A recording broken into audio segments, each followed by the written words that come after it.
What's going on, everybody? It's Brandon Toy. It is Wednesday, December 16th, 2020. Welcome to the Ranty with Brandon show. We have got Gempanda coming in tonight, owner of the Debate, Flat Earth, and More server on Discord, a very popular place for Globers and Flat Earthers alike, but mainly a kind of a globe enclave, so to speak. Many people are familiar with it. Many people are familiar with Gem.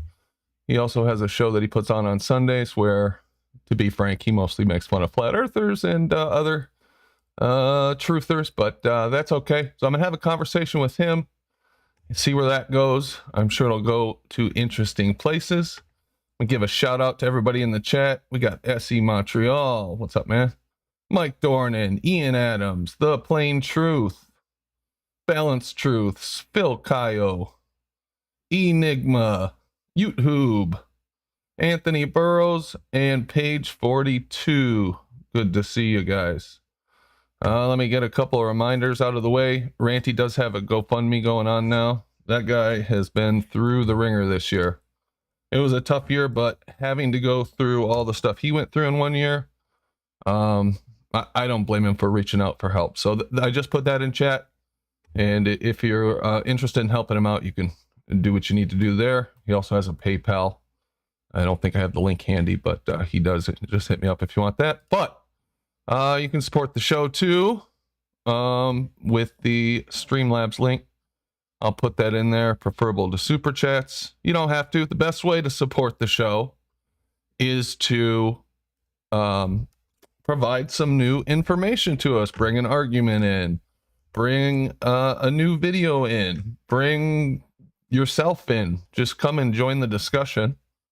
We have lots of new people join. It's a little scary at first if you're not used to being on YouTube or in Discord talking to a bunch of strangers, but once you get to know everybody, it's pretty fun. Yeah, it can be a little harsh at times, but it is a good time. Maybe I'm just a little messed up in the head and to think that it's fun, but I do enjoy myself. Anyway, all right, so that's that. That is all the shilling for the time being. And I am going to go straight in there if he is in there. And I'm going to start talking to Gempanda. Have a conversation, a debate per se, about this and that. 1 second, let me figure out what I'm doing here, make sure that all the sound levels are okay, and then we'll get going. All right, here we go. Mr. Panda, how are you doing? You there? Gem? Hello? He must not be in quite yet, or maybe he's on the delay in YouTube and waiting. Let me see. He sent me a message. Server muted. Oh, oops. Hey, Gem, can you hear me now? I can indeed. All right, fantastic. Can you hear me? Sorry about that. We must have had some fun on the last time you were over here or something. I saw it was muted, and I thought maybe he did that, so I just didn't interrupt him while he was doing the intro. So I thought I won't send him a message. No, I didn't realize you were muted. Obviously, I should have done.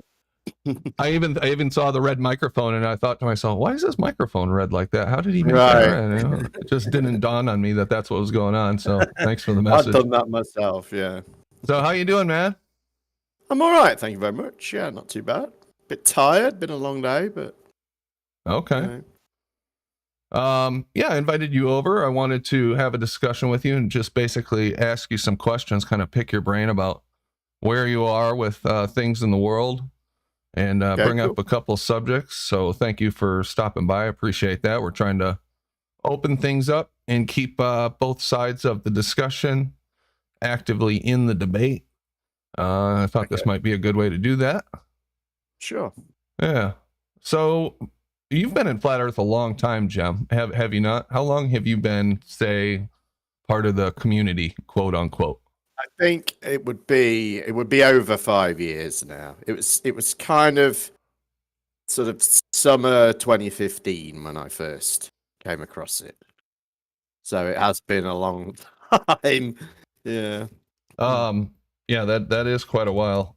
So you've probably pretty much seen it all in this community, I suppose. I've seen it. I've seen it. I've seen it evolve over the years, and I've seen these, the things that keep us in it, the moments of drama, and the things that are worth gossiping about.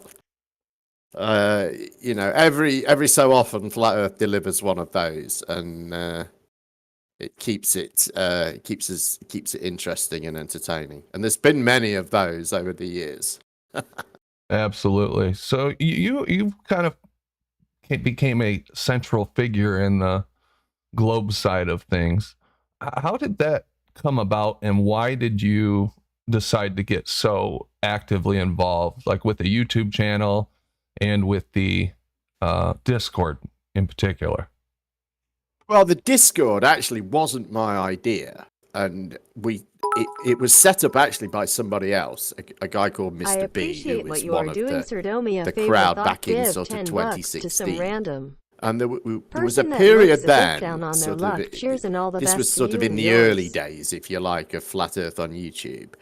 And there was a period we went through where there was quite a lot of free-flowing debate going on.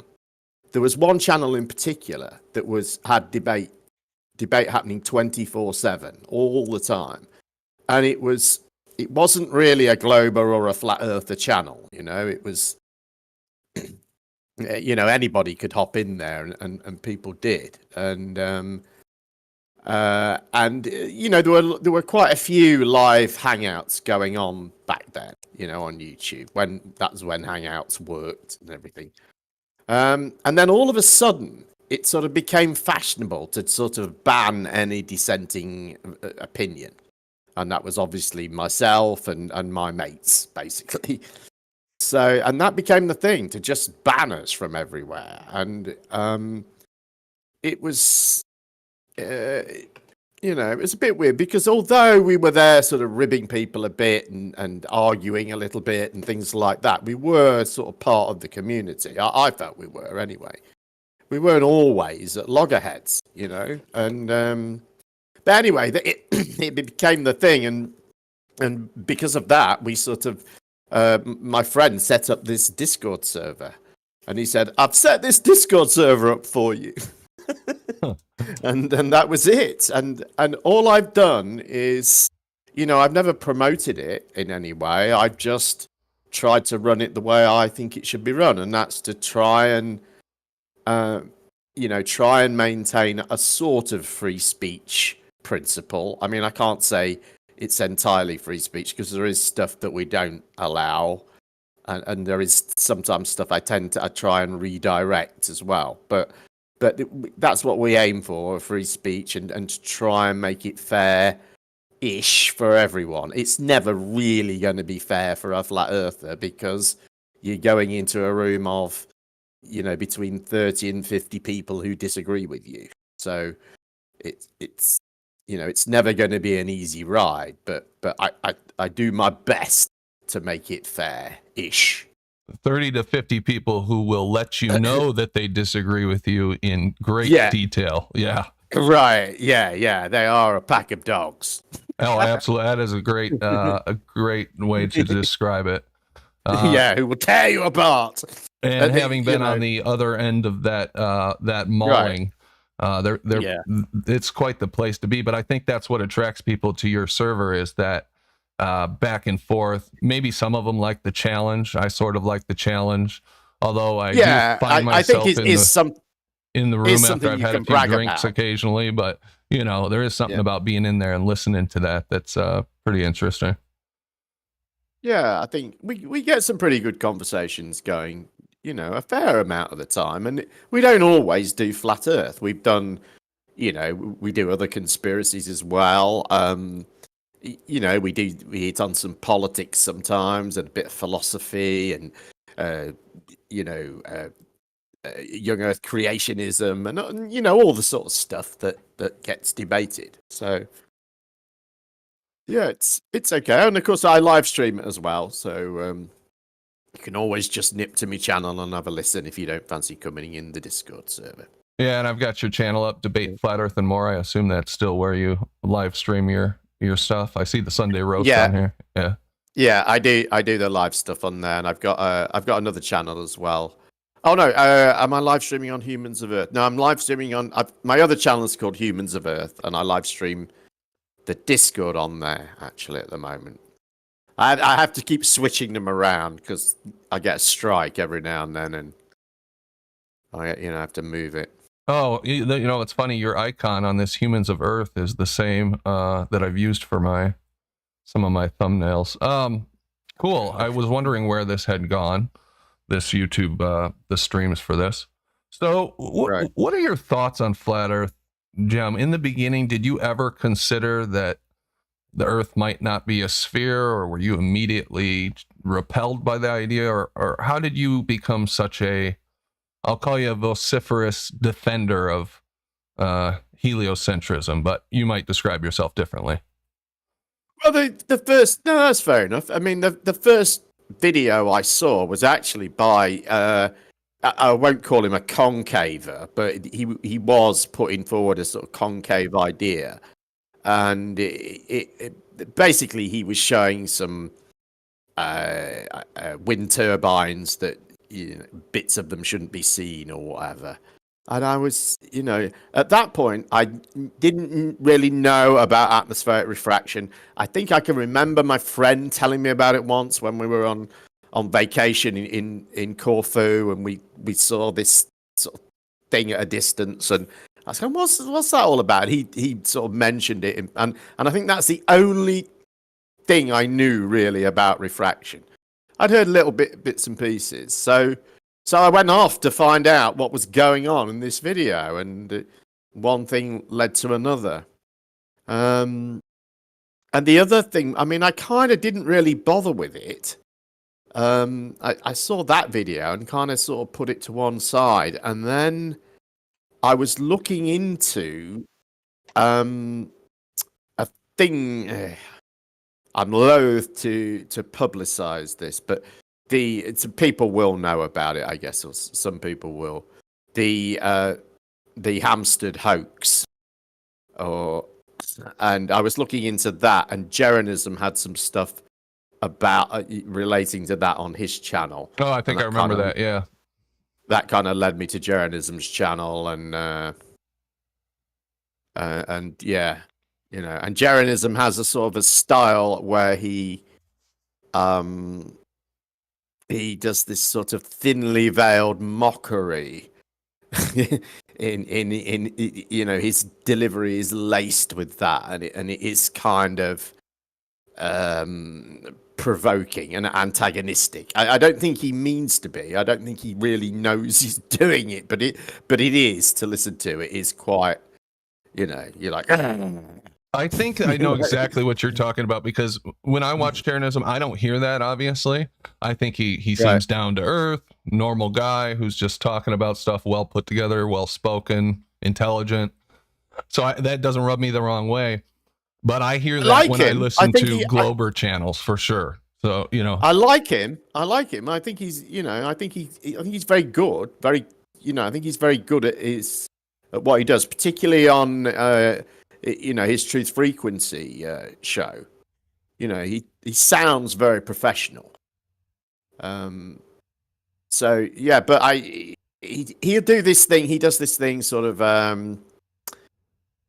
Well, if you believe this, if this is good enough for you, well, that sort of thing. Yeah, I can see how that could rub you the wrong way if you're on the other side of the coin there. Okay.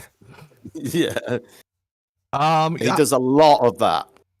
Go ahead, sir. I'm sure. No, excuse me, I interrupted you, but I'm sure that's that probably goes for both sides, because I hear some Globers. Even if I just hear their voice, it's just like my blood pressure immediately starts going up. Now there's others that it doesn't bother me, and probably there's some Globers out there who are driven crazy by me too. So it is what it is. Right. That's it. And there are globers out there that drive me crazy. So, you know what I mean? It's just these sort of interactions. You know what I mean? You can't expect to get on with everyone. You just can't. No, and there's some very interesting personalities. Why do you think that this subject draws in such, boy, how could you categorize them? The personalities that it does. I'll just leave it at you that. could say weirdos, couldn't you? You wouldn't be too wrong if you just said weirdos. And I mean that on both sides of the fence. I don't know. I mean, I think it's.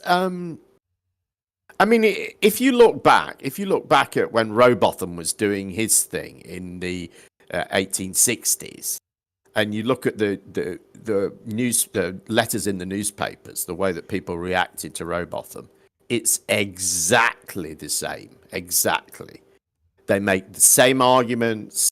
They say exactly the same thing. They say, I can't believe a person in the 19th century thinks the Earth's flat. I mean, they say all the same stuff that we do. It's quite amazing to see. That's strange. It's like history repeating itself, huh?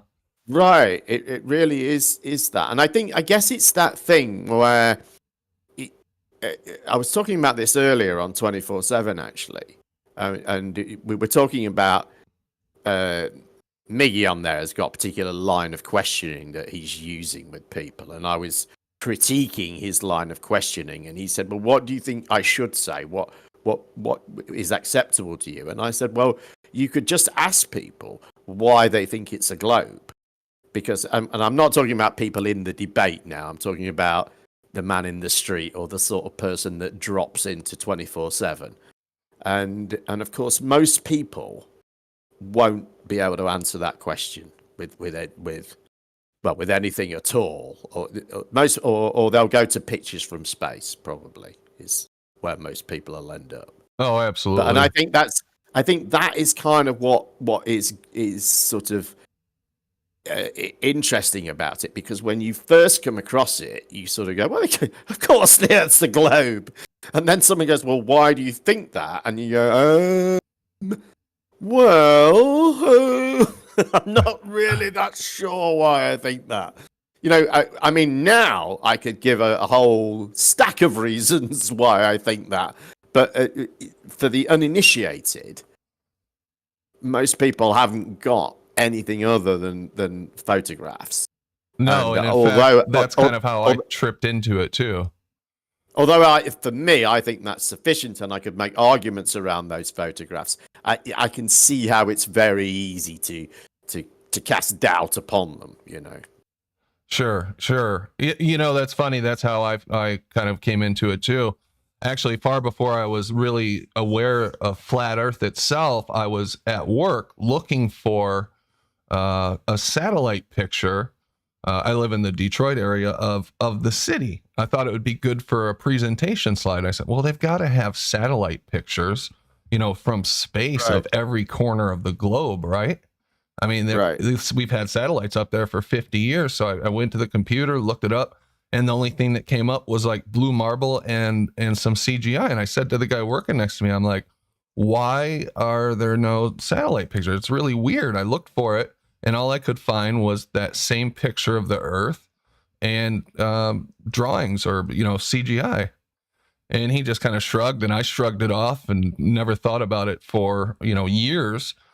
But I think you hit on something important in this debate is most of us enter this debate not as experts on the globe model or the flat Earth model, right? We're drawn in by the question, just by the idea that somebody could think the Earth is flat after all this time when we've all been taught since we could speak that we live on a globe.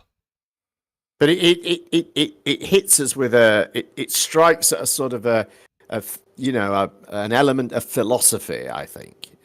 It hits your epistemology square in the face and says, how do you know this?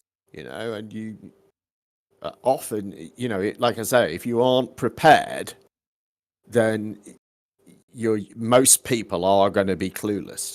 understandably so. I think I don't think that you could draw any conclusions from that, but I just think that that's how it is, and I think that that is what grips people in the debate, because they're having the sort of floor pulled from under them like that. You know what I mean? They're like, oh, you know what I mean? And they want to make sure that that isn't going to happen again. And then, and before you know it, you're drawn in. And I think it isn't really, for a lot of us, it's not necessarily the arguments that keep us here. It's the personalities. It's watching these things play out. It's a soap opera, if you like, that we all watch together, and occasionally one of us gets a bit part in it somewhere, you know. Yeah, right. For a little while, and then we go back to watching it. You know, it's kind of like that, I think. Yeah, someone puts a new slant on an argument, or comes up with a new fact that you never heard before, or there's two people who are arguing about a particular thing that draws somebody, or somebody does something crazy. Yeah, a soap opera is a very good way to describe it. Somebody does often it's about somebody doing something crazy, like, well, the obvious one at the moment is the whole Reckless Ben prank, right? That's Nathan in the duck suits. Yeah. Right. And there's been a few moments like that, Bob and his gyro on Behind the Curve, and Jaron and Interesting, these little moments. Mad Mike Hughes and his demise.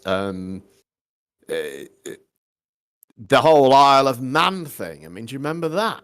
I do. Yes, and I all the certainly do. Stuff that went on around that. Do you know what I mean? Not just the arguments, but the sort of accusations that were flying backwards and forwards, and all the stuff. All these things ultimately form a sort of weird entertainment. Yeah, same here. So let me ask you a question, being as we come down on different sides of this, and us being too friendly with each other is probably boring people to death. I'm sure they're yelling. I was right thinking now. The same. Yeah, we better get to war. Yeah, come on. So what is your thought on flat Earth, as far as, do you think that we're foolish or stupid for having fallen into this belief? Do you think it shouldn't be talked about? Do you think it should be talked about and debated? Or do you think it should be shut down in general? I don't think any debate should be shut down. I don't think people are stupid. I think that they aren't... How can I put this? I think they aren't always being truly honest with themselves. And I think that what drives a lot of people in this is they get some sort of emotional kickback from it. And it's not the same emotional kickback for everyone involved in it. But I think that is what really draws people into it. I think if you look at Flat Earth as a whole, I think it makes the sort of promises that people would normally get from a religion. I'm not saying it is a religion, but I'm saying it offers some of those sort of elements. The idea, I think, that one day everything that we currently know will be swept away, and that everything will change. It's almost like a life after life that it's offering. And I think that in particular is one thing that's attractive to people. I think that you've almost got it right from my point of view, in that there is some of that. People are attracted to that, the promise of flat Earth and what it stands for, overturning the current paradigm, revealing truths that have been hidden, exposing liars and the corrupt for being liars and the corrupt. I mean, outside, just forget about this subject.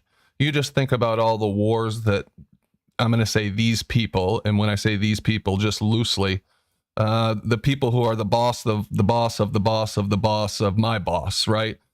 in a completely different stratosphere than most of us have ever lived our lives, can have whatever they want, can go wherever they want. The elites, you can call them many different names, and I'm not pinning any one name on them. But we all, that I know in the flat earth community, and even outside of it, people who don't give a crap what shape of the planet is, feel like they have been lied to and are continuously lied to over and over and over about everything. And they want it to end. Right.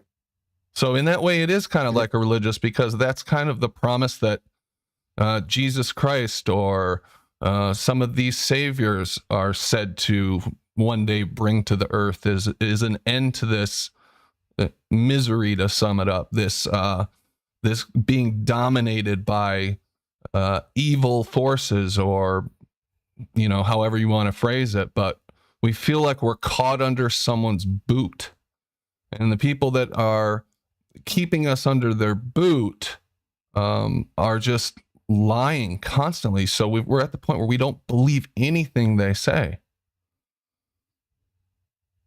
Yeah, I think that's a great shame. I really do. Well, do you think that say the elite and the media, those in power, I mean, let's be honest, it's not a couple people in a room. The people that we see on the televisions giving us speeches about how they're going to run our country, the people who give us our news and tell us that they're telling the truth, do you think these people are trustworthy at this point? I think probably those people, for the most part, are.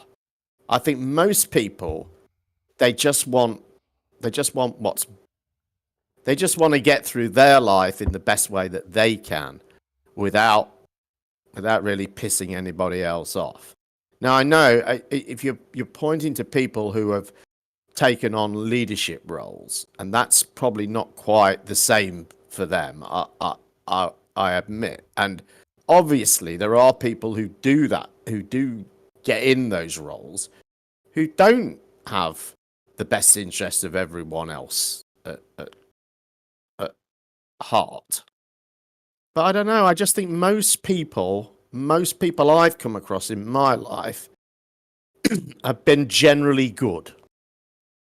I haven't come across anyone I could really point to who I would say is evil.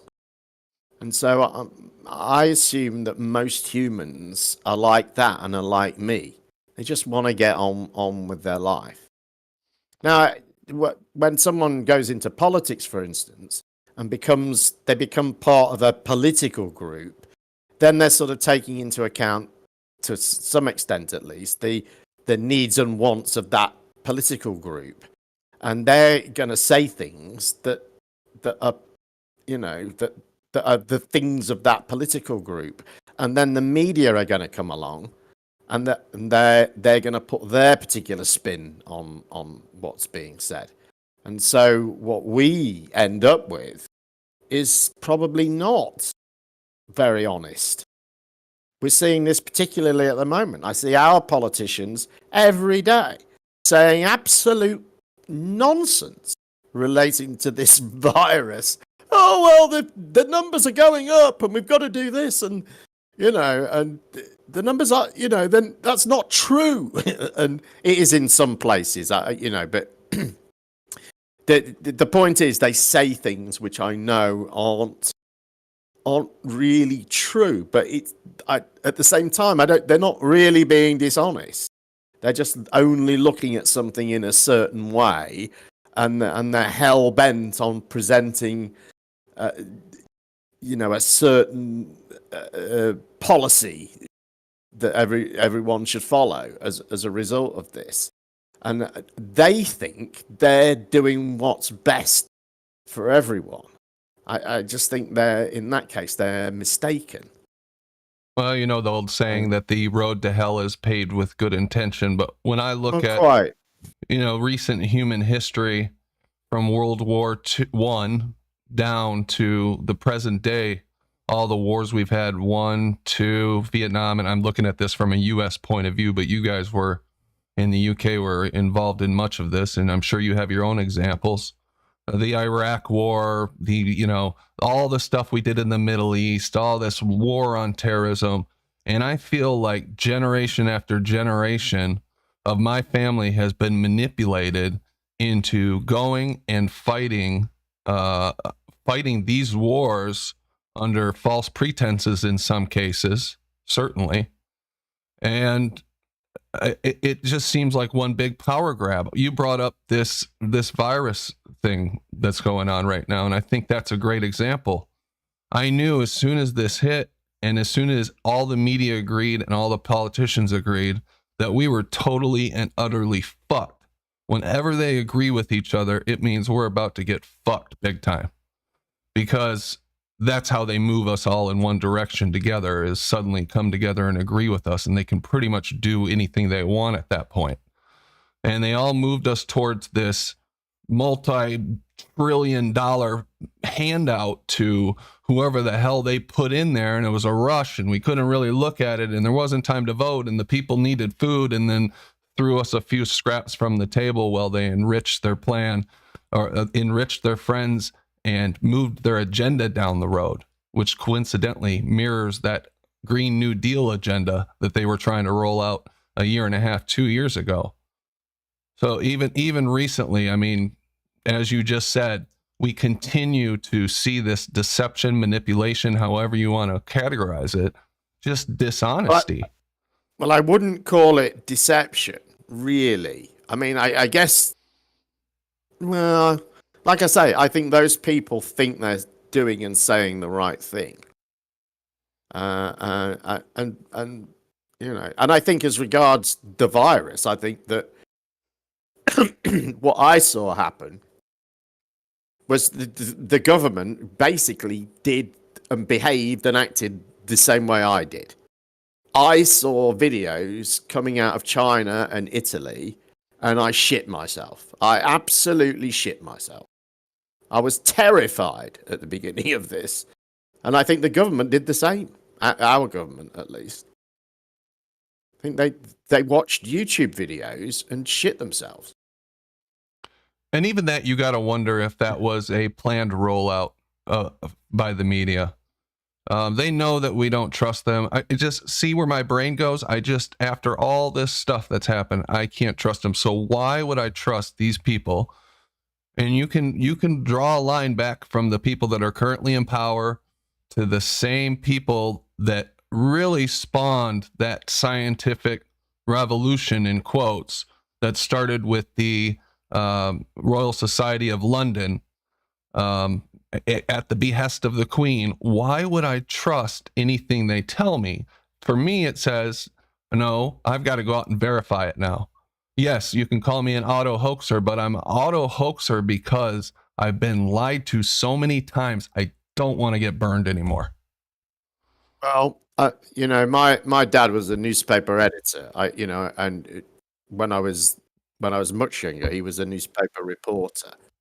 And when you're a newspaper reporter, you never stop being a newspaper reporter. It's always part of you. And I know that my dad, nothing would have stopped him from printing something that was newsworthy. Even if it affected me personally adversely in some way, he would still have put it in the paper. From his point of view, if it was in the public interest, if it was newsworthy in some way, then it went in the paper. And I think there's a lot of journalists like that. I don't think they're all hell bent on just presenting one agenda. No, I think that there's good people, and your father, you said, may have been one of those good people. They definitely do slip through the cracks, whether it's through their cult of personality or just sheer luck and come to the public attention. They have that charisma, or they just got in the right position, or that area of the society hadn't been under control. And the truth does slip out in some cases. But I would say in general, they've got a pretty tight lock on information. And when we talk about the shape of the earth, This deal was sealed hundreds of years ago, and there's not going to be anybody that is, is going to be swayed if one person, maybe your father, gets news that a engineer from Boeing comes out and says the Earth is flat. Well, that guy would have got laughed off the face of the earth. There was nothing that guy could have said that would have convinced anybody. He would have been thought of as a crazy. They've got the whole world convinced of this thing. My dad, as a reporter, actually interviewed someone from, dare I say it, the Flat Earth Society. I remember distinctly him telling me about this. Yeah, very, very interesting. Back then, the Flat Earth Society was just basically a debating club, and they would argue. It was called the Flat Earth Society because that was, a position of argumentation that people would take. Oh, okay. I didn't realize it was bent like that. That's interesting. Yeah, it went through a phase of that. Previously it had been genuine flat earthers, but it went through this phase in the sort of 60s or 70s where it sort of just became a sort of a debating club for a while. Okay. Well, in regards to the shape of the Earth, what is the one thing that seals the deal for you? That kind of puts you over the edge and say, no, there's just no way. I am sure that we are living on a sphere. Well, I always think, we do this. I ask this question, in reverse, if you like, of flat earthers, and I always think of it as being a little bit of a tactic, because I don't think you formulate a conclusion on the shape of the Earth or on anything really because of a single thing. It's because of a body of stuff. And I think asking this sort of question is kind of a way of reducing it down to a single thing. But if I have to pick one thing, I would say, I don't know. I would say, I think two celestial poles, really. I just can't see how you can get that on a flat Earth. I just don't see how that could ever work. I would agree with you that this apparent two celestial poles would be the strongest evidence that there is towards a sphere.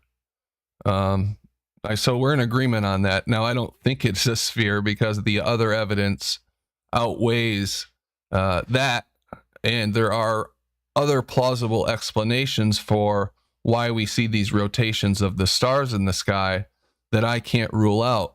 But that is definitely the strongest thing that the globe has going for it. So I'll have to concede on that point that I can't explain it.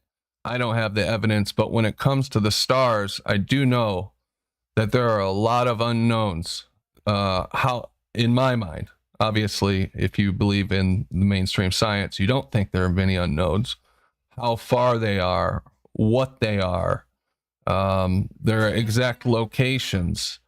There's assumptions built into all of that stops me from saying, oh yeah, that's locked in. I'm going to accept that 100% because of all these other things, not to mention the strong evidence that the Earth is flat and stationary. But good answer. Yeah, I mean, what I find is the response to this is usually, oh, well, you can't tell the shape of the ground by looking in the sky. That's probably the most popular. But there are still people, I think, on your side of the argument who will just deny two celestial poles. So, well, you improve it, Or the other one is, of course, Anthony Riley's approach, which is, you haven't got a photo of all of them from each continent at the same time, or something like that. It goes. There are actually times when you can see stars on all three southern continents, so it would actually be possible to photograph the celestial pole from three continents at the same time, but it would take a bit of work to organize. That's what I was going to say. I've heard that claimed, but I have never seen the evidence myself. So you said it would take some effort to organize. Obviously, that means that you don't have that evidence at hand, or. Well, I don't really feel it's necessary, because I think if as Riley is, his idea is that there's one pole that's sort of moving around the sky and therefore, appears in the south for each continent. If that were true, we would see it moving across the sky, and we don't. It's at the South Pole, above the South Pole. So, if we're seeing that from South America, and it's got to get to South Africa, then we've got to see it move across the sky, and it doesn't. So I'm happy that it's the one thing in the one location. Okay. Yeah, I'd be interested in seeing that actual observation. I know there were some people who were going to organize it, but I have heard some other explanations for that. So what have you heard? I mean, if you'd rather keep testing me rather than you be tested, that's fine. But what ideas? No, I'm fine to be tested. And to be honest, I can't offer you. I can make something up when it comes to the celestial pole, but I can't offer you an explanation that will satisfy you. I'm just going to be straight up and say that. One, I haven't looked into it that much, but when I did look into it, I was looking for North Pole or South Pole observations of the sun making a rotation around Antarctica, 24-hour sun videos. And I found it odd that, first of all, I could only find maybe a handful of legitimate supposed 24-hour sun videos. And many of these had major issues. So also that I haven't been satisfied with the video evidence. But then again, if they're lying about the shape of the Earth, would there be a bunch of videos of the sun making a 24-hour loop in Antarctica? I don't know, but there are problems with those videos. That is the one thing I looked at. I mean, when you say they're major problems, think of those problems, whatever they may be, and you don't need to list them, but think of those problems in terms of some other video of some other, I don't know, maybe someone went out fishing for the day.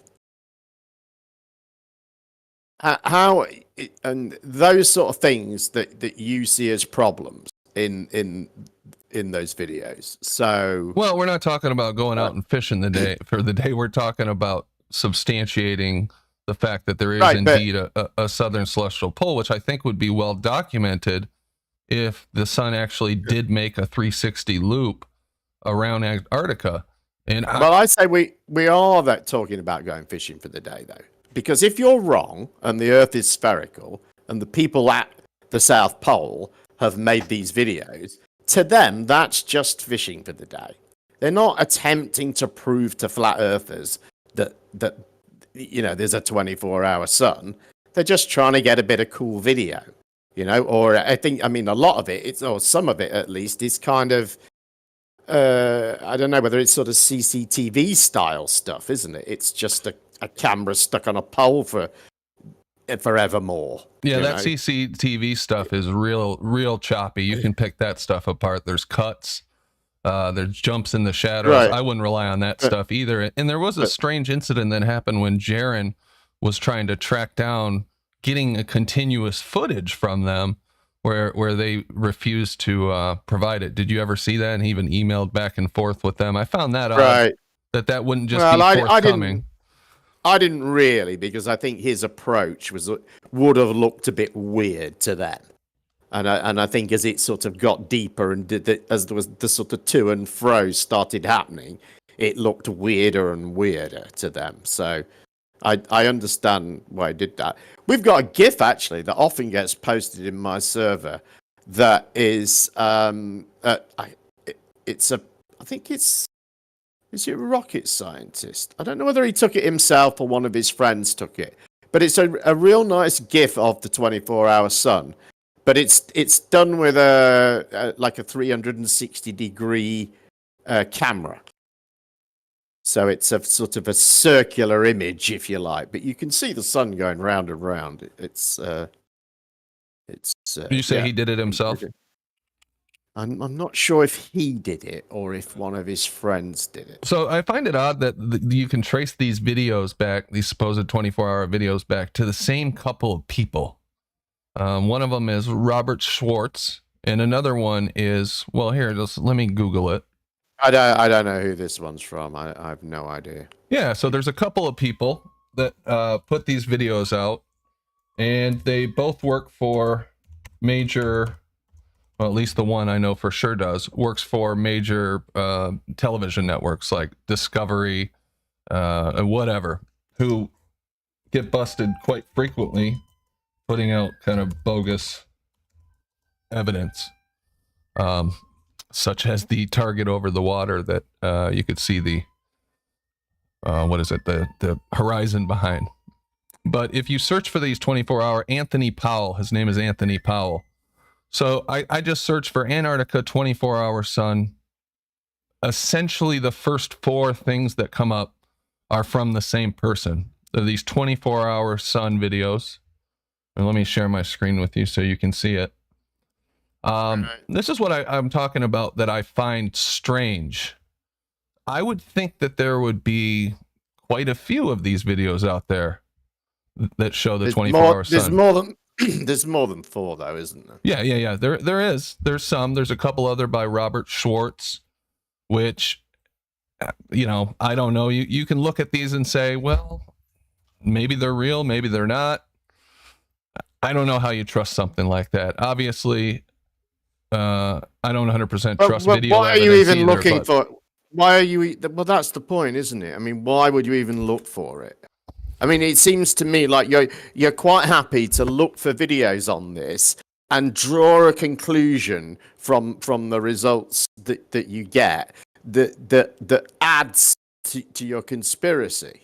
Well, I'm not drawing a conclusion. And then you say, well, it's only video anyway, so I don't care.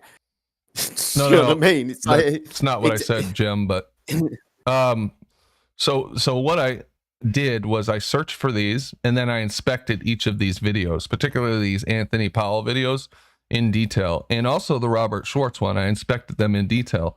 I was not convinced, and there was signs that they had been digitally manipulated, layered, looped. So that's a huge red flag to me. So after that, having that red flag, to see another 24-hour sun video, I don't know what I could accept at that point, because now this supposed evidence of this phenomena, this 24-hour sun that has been presented to me, has in my mind been debunked or called into question, and is highly suspicious. How do I trust another observation of the same thing that comes around? And I haven't seen one. You can't. You're lost. You can't. You're lost, I'm afraid. You can only ever look at this stuff and draw conclusions that support your bias, I'm afraid. You are stuck in that loop, and at the moment, I can't see a way that you can get out of it. Well, not with this 24-hour. I mean, I'm looking now. There's at least 20 different providers of video on this subject, at least just on the first page that I'm looking at. Yeah, I'm looking at these. Many of these are the same videos repeated over and over again. This Frozen South is the same. This is all Anthony Powell stuff. Pretty much this whole front page. Same guy. This is the same guy's videos repeated over and over again. And one of them loops. It doesn't disclose that it loops. And then when he was pressed on why it loops, why the beginning is exactly the same at the end, he said, oh, my producer decided to do that. I wanted to use the full footage, but he's never provided the full unedited footage. So it's that kind of stuff that just kind of makes you go, and you're right. I am lost. Mainstream science has lost me on this point, because they are unable to provide evidence that is Overwhelming.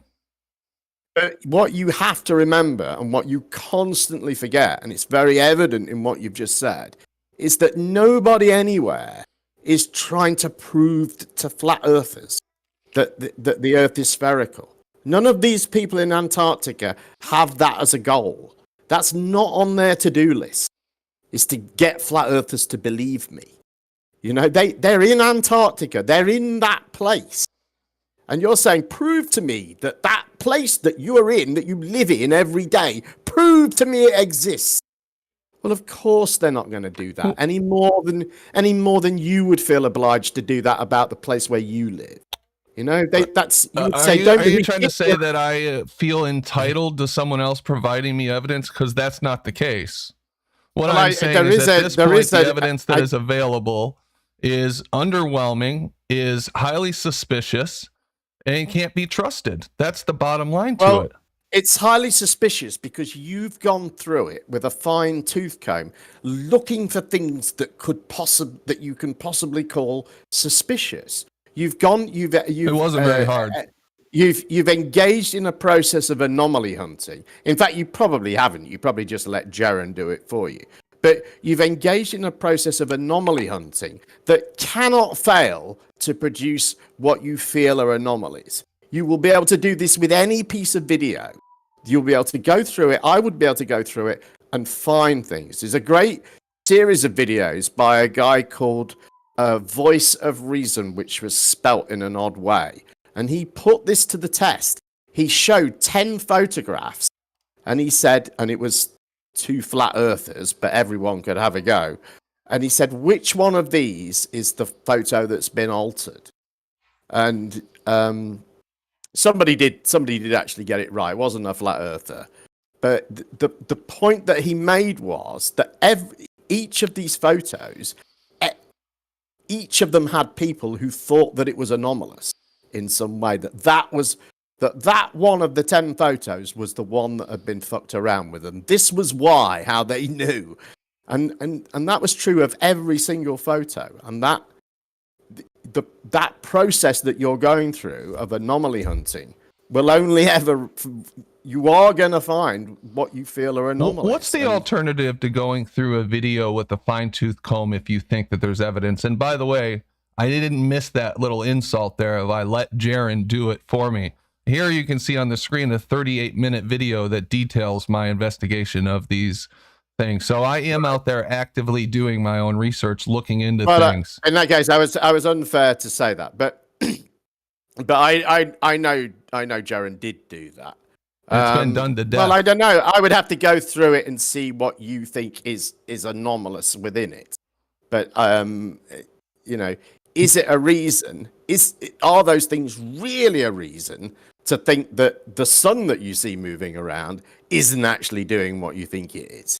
Sure, because there's one little bit where it jumps slightly or whatever it may be, or because they've taken the sun doing that and looped it.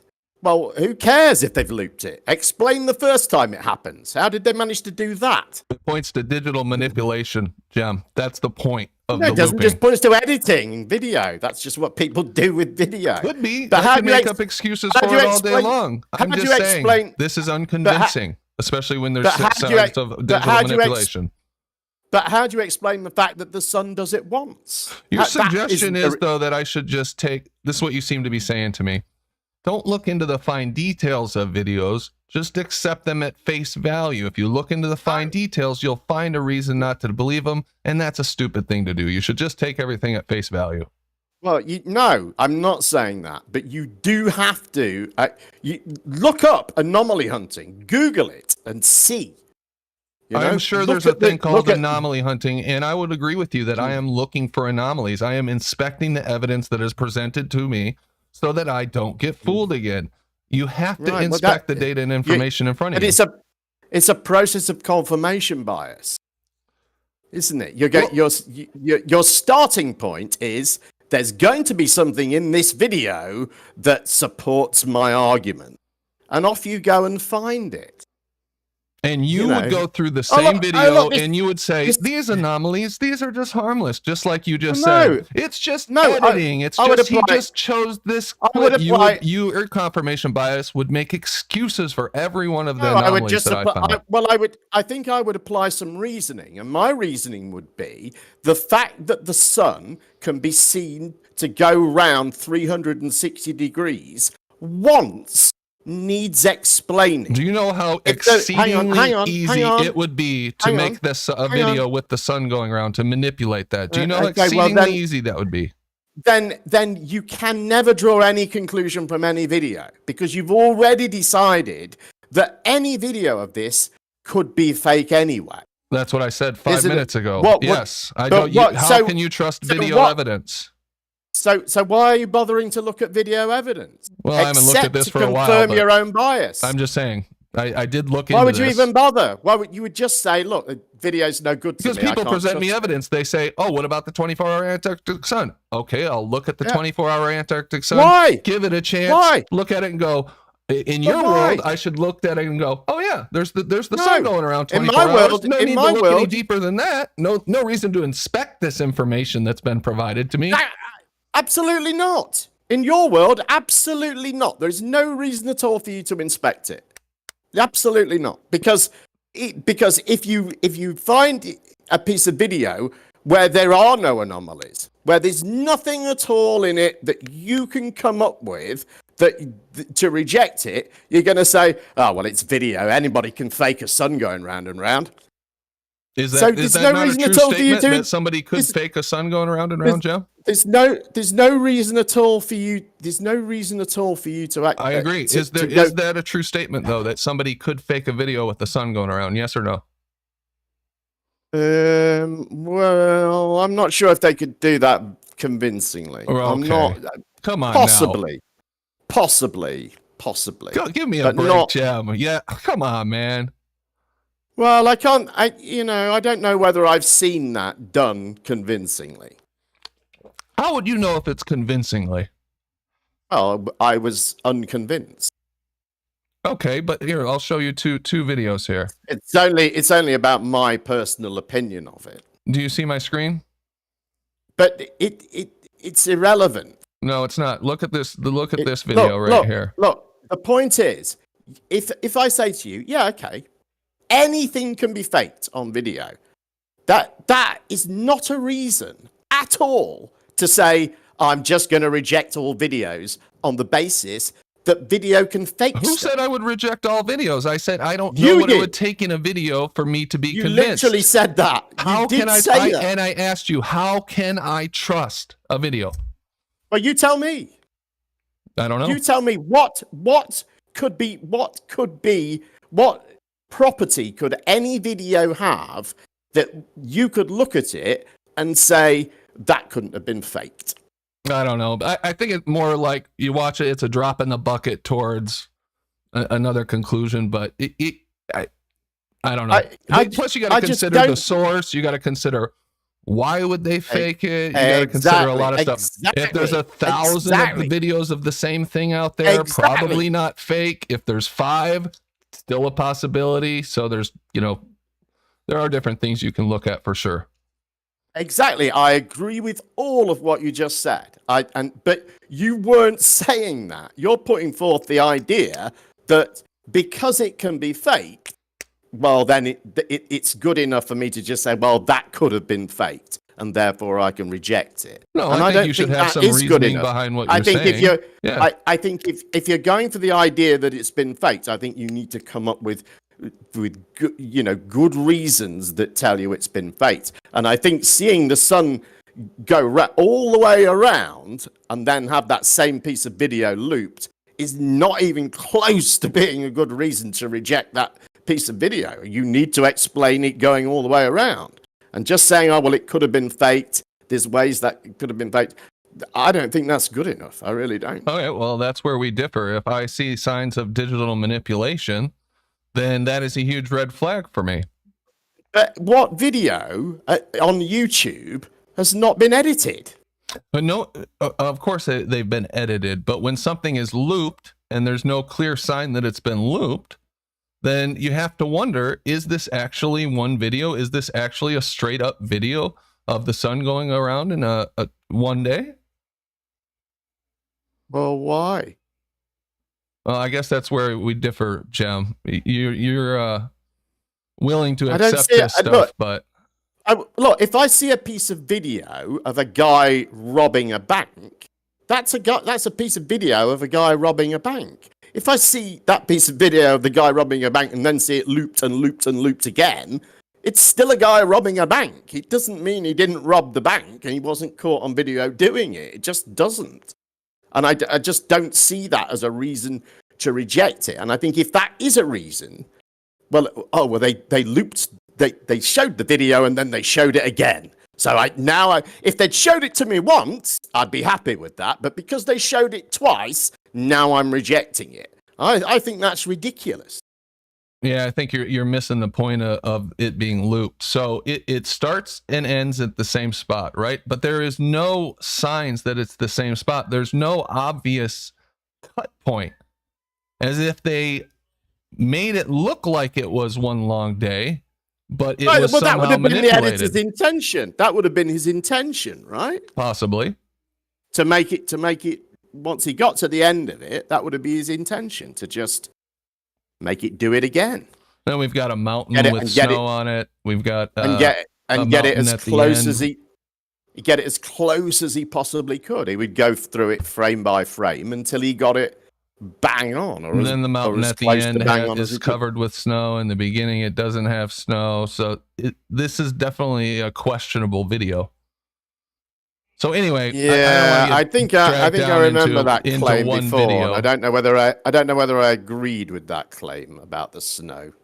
It's been a long time since I looked at it, so I'd have to have another look.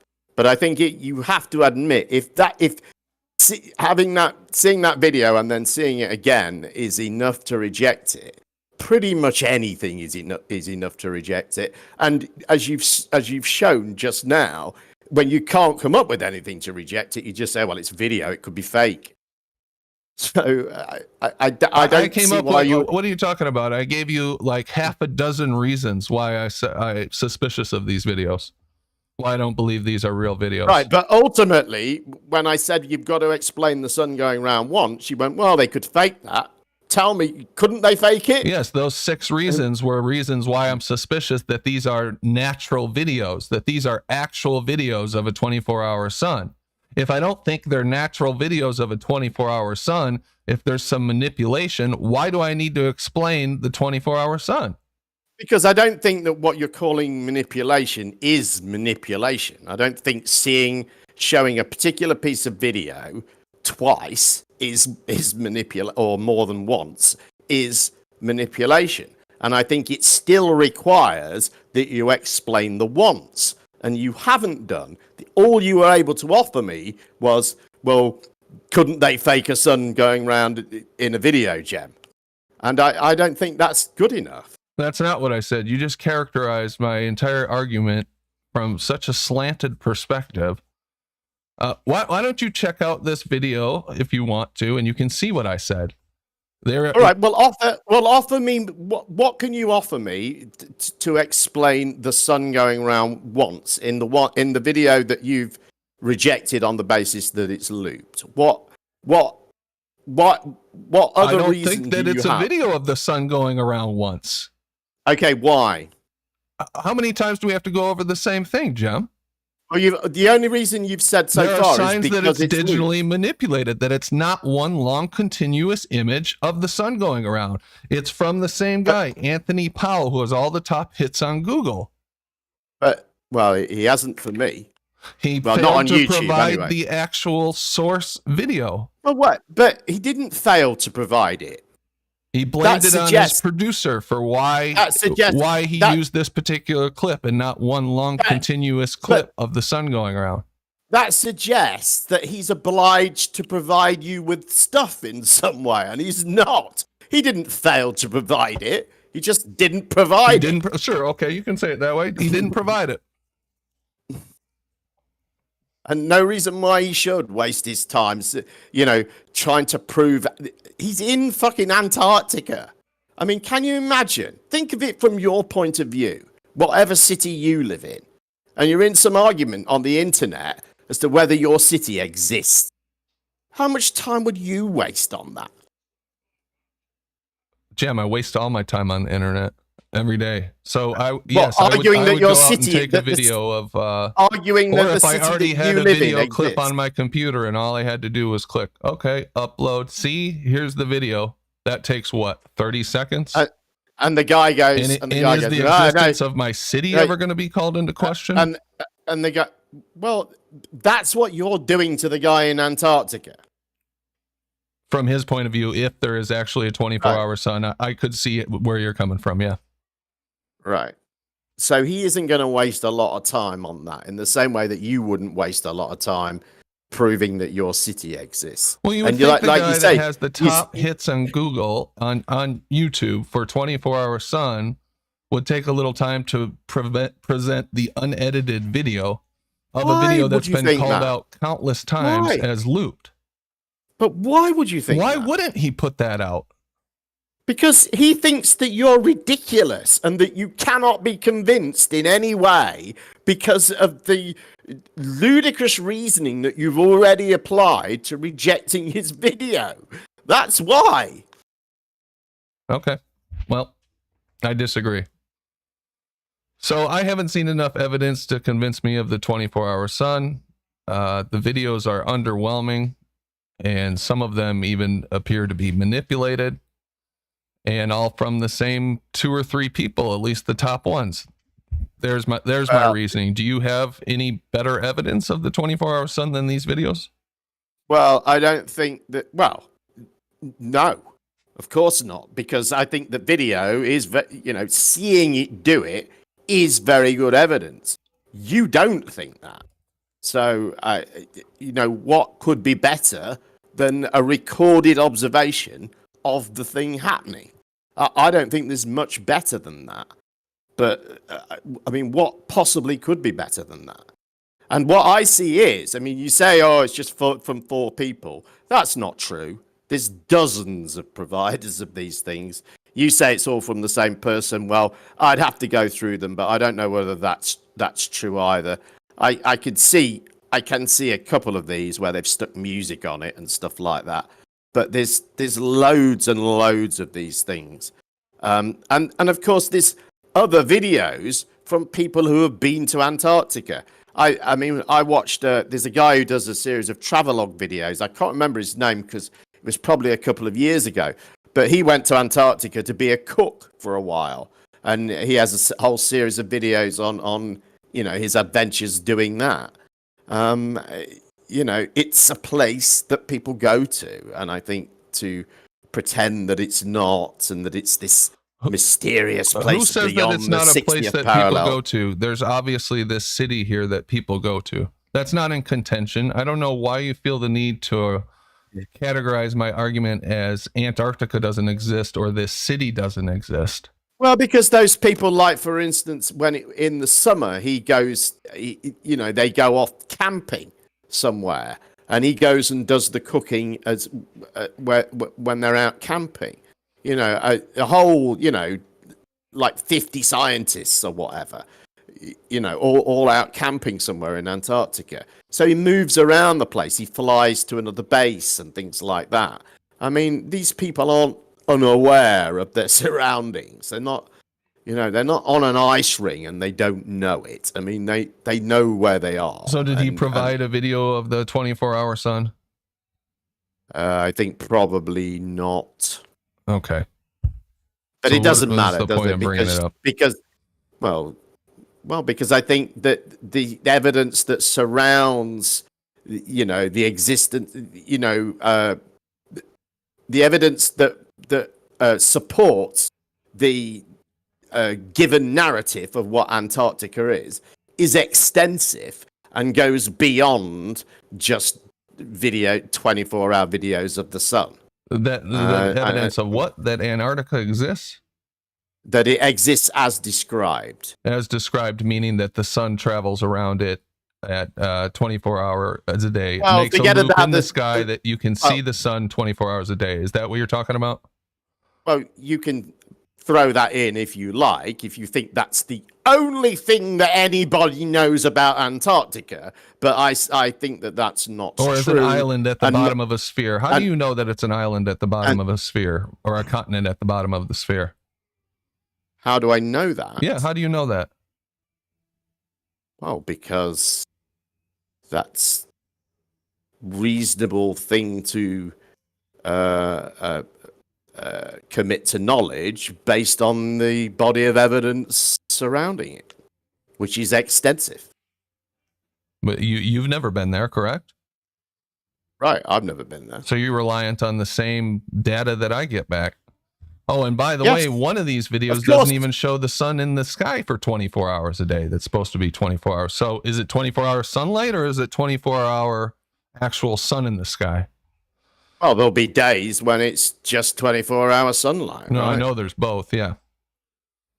Right. So what? Yeah. Okay. I just don't see that as significant. It's just more.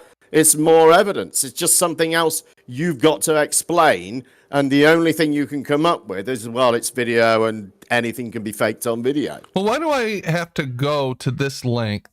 Obviously, if the world is obviously a sphere, I shouldn't have to go to this lengths of looking at videos of Antarctica and looking for 24-hour and wondering who made them and all that crap, right? I shouldn't have to rely on video evidence. I should be able to somehow determine that the Earth is a sphere in my backyard. Yeah, very right? easily. Two celestial poles. Very easy.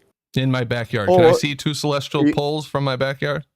Well, possibly you can see the southern circumpolar stars, though. You can see them rotating around as a central point. You just can't see the central point.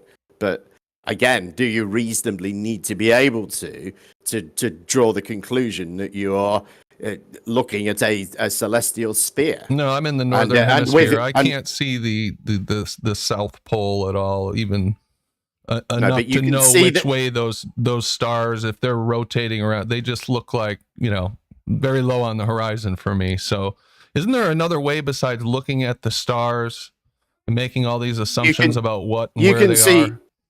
You can see circumpolar stars, is what I said. Now they would be fairly close to the horizon. I guess it depends how far north you are, but you could see. You could certainly see. You could track to a central point. You could figure out where that central point was, even though it would be below your horizon. Flat Earth Math does this on his channel. He has a demonstration where he's done it. So is there any way besides looking up at the stars from where I'm at that I can prove that the Earth's a sphere? Can I find curvature? Can I find rotation? These are the two things that bother me. Where is the evidence of curvature? Where is the evidence of rotation? How can I go out and find those things for myself? Why do you think that everything should be able to be personally proven by you to yourself in your backyard? Why would that be a reasonable a requirement for evidence for the shape of an entire planet, that you can just derive it all from your backyard? Well, curvature is everywhere, so I would assume that I could find curvature somewhere near me, right? And be able to say, here, I can measure Earth curvature here. I know the Earth is curved. This body of water is curved. There should be a way to measure the rotation of the Earth. And personally, I'm not satisfied with the ways that we've been given. Something's moving, right? So it's either the sky or the Earth. Yeah, it's the sky. You could certainly measure that. Yeah, the sky's moving. Right. Obviously. Well, stand out on your lawn and you look up and you see the sun go overhead of you every single day. You have an explanation for epicycles at all? I don't suppose you do. Epicycles? I don't know if I'm familiar with that. Well, if you're saying that we're geocentric, if the stars are rotating around us, then you have an extra explanation required for the motion of the planets, because they will, from our point of view, they appear to change direction. So what if they change direction? What does that prove? And then the other. Well, it requires an explanation. Why does it require an explanation? We see the planets move. Because we see the stars move. Well, because we currently have an explanation for why we see, because if we're heliocentric, the planets move in ellipses, and that's our explanation. Right. If we're geocentric, then the planets do, they move around a bit, and then they do a little loop de loop, and then they move around a bit again, and we don't have an explanation for that. And that's something that's, if you're going to say, well, it's the sky that's moving, you should be thinking about, I think, well, how am I going to explain this? So does lack of an explanation rule out an observation? If I observe them to make that motion and I can't come up with an explanation like you all have, you develop an explanation for everything. Does that mean that I'm wrong and you're right? No, it doesn't. But it does add weight to our proposition. Okay, so you haven't, because I hear this a lot from you guys, that you don't have an explanation for this, you're just denying, etc., etc. But we're not denying for a bad reason, and just because we can't explain it, we don't have the evidence, or our threshold for the evidence is higher, then you say, well, if you can't explain it, then it seems like some people are happy with just having an explanation. Well, I think that it's, I mean, you're right. It doesn't mean you're wrong, but it does require explanation. There has to be a reason for it. And, you guys love to say, oh, there's loads of problems with the globe model. Well, I don't see those problems, but this is definitely a problem for you guys. It was definitely a problem, for Copernicus and Galileo. I mean, it needs explanation. Do you see the significance, though? So you say, why does the planets, why don't they move in ellipses, which is your guys' explanation, that the planets all move in ellipses? And I'm saying to you, how do I even know that the Earth is moving? Every day of our lives, we experience the Earth as motionless. We see the stars and the celestial objects move above us. We experience living on a flat plane, right? The Earth is flat for our own intents and purposes locally. You guys will even say it's locally flat. That's our whole life's experience. So when you say you have to be able to explain the loop-de-loops in the that the planets make, it just makes me wonder, well, I'm going to throw out all of that firsthand experience because I can't explain why the planets make a little curlicue or they move in a certain way. These things, I don't even know where they are, what they are, why they're there. I can't explain the motion of them, so I'm going to throw out all this firsthand experience. You don't. You absolutely have to retain that experience. That's your experience of reality. But the conclusion that you've drawn based on that experience, I would say, is incorrect. I think somewhere along the line your reasoning has failed. And but you definitely do not throw out the experience. You have to keep it, because that experience describes the reality that I'm talking about. And if you're saying, well, I don't sense any motion. Well, you do sense some motion. It may not be of you, but there is definitely motion in the sky, and that is either the sky's moving or we're moving. And if it's us, we've got a very full explanation for how that's come about, and I think that explanation is coherent. And I think if you haven't got a coherent one, it doesn't mean that the coherent one is correct. But you should be going, well, you know what I mean? It should bother you that you don't have a coherent one. And I think usually with flat earthers, it doesn't bother them at all. They just go, well, it's the sky. I don't care about that.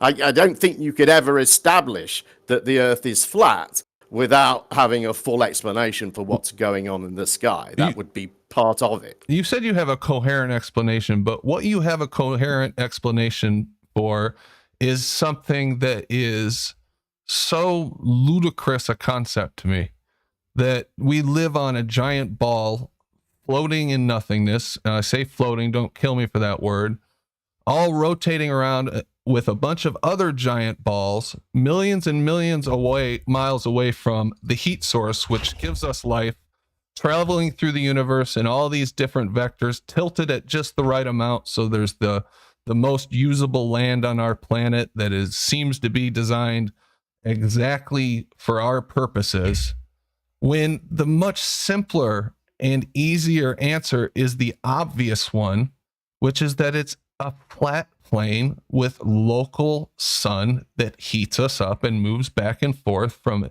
inside out of on the radius. I mean, it's so simple, but you have so many explanations because you have to explain away what is plainly obvious. Well, I mean, I don't think that is simple. All you're doing is just ignoring all the stuff that makes it complicated and then going, ha, it's simple. Well, if you want to ignore what you see in the sky or just offer up no explanation at all for it, that certainly simplifies it. No, you mischaracterize what I'm saying. But giving me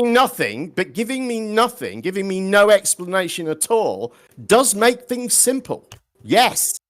But how useful is that? Having no fucking idea at all what is going on. Wait a minute. You want me to ignore, not very useful. As we both agreed, that we feel as if that all of our senses and all of the data we get tells us that we're on a flat and motionless surface. Absolutely not. I disagree with that entirely. 100% I disagree with that. Okay. Explain yourself. Well, I just don't. You cannot say all of the data that we get tells us this. Well, what tells us that we're moving? None of the data we get tells us that. If you want to work from your own, literally and only from your backyard, then I guess you could say, well, yeah, that probably is flat and it doesn't seem to be moving. But you're just ignoring loads and loads of stuff that we know about reality in order to make it, that become a reality. Well, like what? Are you going to give me Foucault's pendulum? Are you going to give me the Atmos effect? All of the stuff that these you've heard esoteric, demonstrations that are correlated with multiple variables, but somehow you've chosen the fact that the Earth is moving as the one variable that causes it? Or how do you know that the Earth is actually moving, Jem?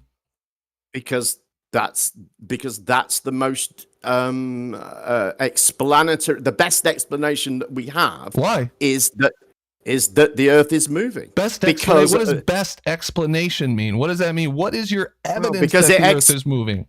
Because it explains everything that we see. Everything. The way the planets move, the way the stars appear to move, where the sun and the moon are in relation to us. And within that explanation is our understanding of gravity, which also explains how things move on Earth. No, does it? Because it doesn't explain it very well for me. It doesn't explain for me why the atmosphere is said to be Velcroed. You can use a different word. Velcroed to the Earth as it spins around this never-ending perpetual motion machine that never creaks, squeaks, stops, sputters, and keeps moving on endlessly and spinning just flawlessly. You know what else spins and moves flawlessly? Something that's not moving. Well, in your model, the sky. Never stutter. In your model, the sky does that, doesn't it? The sky does do that, yeah. That's what it appears to do. So if the problem is that it just keeps doing it flawlessly and never stutters, you've got the same problem. No, I don't, because we don't know what those are up there, Jem. We know we're standing on rocks, ground, solid objects down here. We don't know what those things are up there or how they got there. We know what is down here. But if your objection is the continuity, the fact that there's no break to it, the fact that it just keeps going and going and going, well, that's true of the stars. So I don't see how you get out of that by just saying, oh, well, I don't know what they are. They're still doing that. You definitely know that they're doing that. We can recognize them. We give them names. You know, we can see the patterns that they form, and But we don't even know what they are, Jem. Well, I say we do know what they are. I know you say that, but even if you say they're just lights in the sky, they're lights in the sky that we can recognize and we've given names to. So what? You give something a name, all of a sudden you know everything about it? No, you don't. Well, what do you need to know about it to determine that it's moving in the way that we say it's where moving? It is, what it is, why it's there? You don't. No, you don't. All you need to be able to do is recognize it, see it in the sky, and see it in a different place in the sky on a different night, and so on and so forth. The pattern of its motion, sure. But so what? Right. We know the patterns. That's all you need. You don't need to know anything else. But if you're saying you don't know these things, that, like I say, that doesn't get you out of it, because you have to know these things. Ultimately, if you've got to come up with a better explanation than the one we've currently got, else you've got no hope. Just saying you don't believe it and it's not good enough, the bit of video isn't good enough, will never get you anywhere. Well, you've I got agree to be with able you to, on that. We do you've need, got to be able to need to figure things out. You've got to offer something that's useful to humanity, more useful than what we currently have. And I don't think you've even begun to. Well, I mean, of course, I don't think. What use is the heliocentric model to humanity? Well, we understand things about reality which enable us to travel on our path of understanding more things about reality. Well, so we have some stories that'll help us develop. Do you have anything tangible that the heliocentric model does for us? Well, everything that you see around you is a result of our understanding of, as you put it, the heliocentric model. Is it? Can you name one thing that's a result of our understanding of this, of us being on a sphere, moving through space? Well, our use of electricity, for instance. So we wouldn't have been able to use electricity unless we thought we're living on a sphere? I'm not saying that. It's just part of our understanding of that's scientific entire applied thing. Science, Jem. That's applied scientific understanding. That has nothing to do with Earth being a sphere. All right, even easier. Our ability to navigate around the Earth. Because you have a model, a mathematical model of where the stars are if you move this far away from it, or you move this far away from it, you're here. You've just correlated position to the position of the things in the sky. There's no surprises there. You could do that on either model. Well, you couldn't. That has nothing to do with Earth being a sphere. No, you couldn't. Yes, you could. People have they did it when they thought the Earth was flat. Well, you have no evidence that that's true at all. You have no evidence that that's not true. They've been navigating by the stars for how many years? Thousands? It's your claim, and you need to show that your claim is true. How long have people been navigating by the stars? But we know that that's not true, because we can determine our latitude but using the position of Polaris. I can explain that. And that would not work on a flat Earth. Sure it would. Sure it would. No, it would. Tell me what falsifies that working on the flat. Jem, show me what falsifies that on the flat Earth. Well, because it would not be in a position that related to your latitude. Of course it would.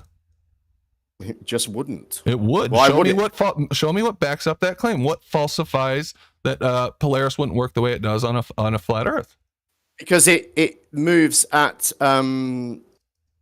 for every 69 miles south you move. So what? That's what I expect to happen on a flat Earth. Well, why? Because as you move closer and further away from things, they descend down towards the vanishing point at a predictable rate, depending on their height. Which would be an exponential rate, right? That's your curve. That's your curve model. Well, so you're saying that as you see things, if you were looking at, say a line of street lights going off into the distance, the ones in the very far distance are going to appear very close together, aren't they? Ultimately, they're going to appear merged together. Yeah, that's perspective. Right. Yeah, So that would be sort of an exponential effect, right? It's getting, as you go further, the effect becomes greater. And that is not true when we look at Polaris and our in relation to our latitude. So it's not explained by just saying it's perspective, and it is it actually. just doesn't do it. Well, it It isn't is. actually. You're just presupposing the globe. You probably don't even know it, but No, I'm not. That's just an easy get out saying I'm presupposing the globe. well, I'm bringing up some evidence so that we can have if we look at the position of Polaris, it dictates that we live on a globe. No, it doesn't. Just does. It doesn't. Or at least a curve. No, it doesn't. You think that it's looking the way it does because of a curve, but it's not. So here's some streetlights. Do you see my screen? Right. This is what you were describing, the streetlights going off into the distance. Right. And this is not what we would see if we were making multiple observations of Polaris as we went south. No, because of the height. These streetlights aren't at the right height. So the as things go down in the vanishing point is dependent on height, and the relationship between one position underneath them and another position and how much that changes with distance is a function of how high the object is in the sky above you. Yeah. This would not work for Polaris, and I'm sorry. You can pretend that it would, but it just wouldn't. No, I think it would work with Polaris. Why wouldn't it? Well, because of what I've explained is when as you go 69 miles south, Polaris moves 1 degree closer to the horizon until you get to the equator and you can't see it anymore. What you're describing, what you're showing, is that as it got closer to the horizon, that effect would become greater. So you wouldn't have to travel 69 miles south to get it to move 1 degree. It would move a greater amount. No, because of its height above you, the relationship between how it appears to descend and ascend as you get closer or further away from it is that linear relationship that you're talking about. 10 degrees for every a degree, essentially, right? So here's a model of how Polaris functions on a flat plane based on perspective. And you can see that it almost exactly matches this between 20 and 70, all the way down to 15, really, where you're not supposed to use Polaris to navigate down to 15. And then when you say it almost exactly matches. Yeah. All the important latitudes. Yeah, it does. From 15 degrees all the important to essentially 80-something degrees. So it doesn't match at all. Well, can you show me any observations of Polaris in the sky from like 85, 86, 87, 88, 89 degrees? Let me see if I can get, if any one of my guys is watching, can you post me that Polaris image where it makes the comparison between a flat plane and a globe? I've got that in here. Maybe this, let me see if I can find it for you. Because I think I know which one you're going to go to. Is it the WS one? I don't know. Yeah. I don't know what you mean. Yeah, so I looked at it exhausted. There's probably too much to get into tonight. I did want to offer to have you come into the server and hang out with everybody for a while if you're interested. Yeah, I don't mind doing that. Okay. All right. Okay. Regardless of the debate, I really appreciated having you in, Jem. Yeah, it's good fun, mate. Yeah, it was a good conversation. Obviously, there's a huge gulf between our viewpoints on what shape the Earth is, but I bet if we really got down to it, we agree on quite a bit more than at first meets the eye. So I know it can be frustrating at times, and we get our passion up, but that's what the fun is, right? Right. Yeah. I read your website. So, yeah, I think you're right. I think there probably would be some things we agreed on. Yeah. Cool, man. All right. Well, mostly I want to cut this debate short because I'm about to piss my pants, but yeah, I get that, dude. Yeah, I'm in the same boat. Okay, dude. We can pick it up some other time. I'm going to go over to the show channel and then. All right, mate. Yep. See you over there. Thanks, Jem. Okay, mate. Bye. It was earlier on Gravity. They got What's up, guys? fucked up today. What up?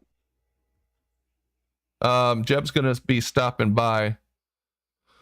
I'm gonna let you guys let me read my super chats, and then I've got to hit the bathroom, or else I literally am gonna make a mess in my chair. Let's see what we got here. Cleary, Jem, would you say level is horizontal? I don't think he would. We can ask him. He's gonna stop in, I believe. Stop. And then why does Jem conflate elevation with curvature? So Cleary, you stop in, ask him questions. He's going to come in. I think he was just taking a pit stop. And then we had a big Streamlabs come in from Allie B, $50. Thank you, Allie. I really appreciate that. He said, I appreciate what you are doing, sir. Do me a favor, though. Give $10 to some random person that looks a bit down on their luck. Cheers, and all the best to you and yours. That's awesome, Allie. I will find somebody to give $10 to. I tried the link you posted at the very beginning for Ranty, and it didn't go nowhere. So is that one fixed? Shouldn't have been broken, but let me see what's going on with that. I've got it right here. Maybe I didn't post it right. I'll retry it now from a post in the chat or something there on the YouTube. Yeah, I'll stick it in the YouTube chat, and I'll stick it in general too, Jimbo, so that you can pick it up wherever's convenient. All right, and Jem's in here. Maybe you guys can get something going. Please try not to mob Jem, 5 people at once. I'd appreciate that. And let's try to have a good conversation and see if we can get a good debate going. Let me just say who's in here. Allie B. Allie, there you are. Thank you, man. Appreciate that. How you doing? Good, man. Flurfer Nerfer. Jem is in here. Gently's channel. Hey, Gently. Jimbo, Left Lane. Rob on the Level Keen. SE Montreal. And the Real Bob Dole. And Double X Puppy Lover Double X. There we go. I will be back. You guys can get the conversation started. What up, Jem?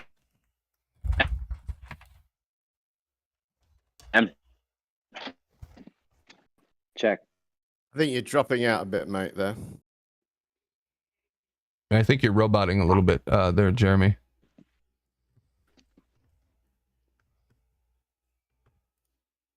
So anybody have a question for Jem or want to say hello? Hi, Jem. Am I still roboting? Hello. That was much better. Yeah, while it's quiet, I'll say hello to Jim. I don't ever get to talk to him on his server because it's so radical over there. Hello.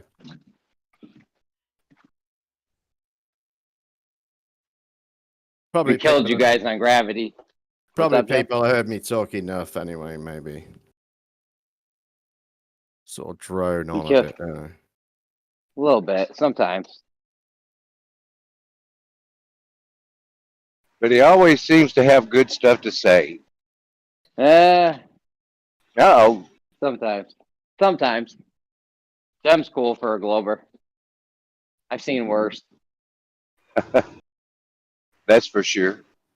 He sounds intelligent. Jem's top 10. Accent.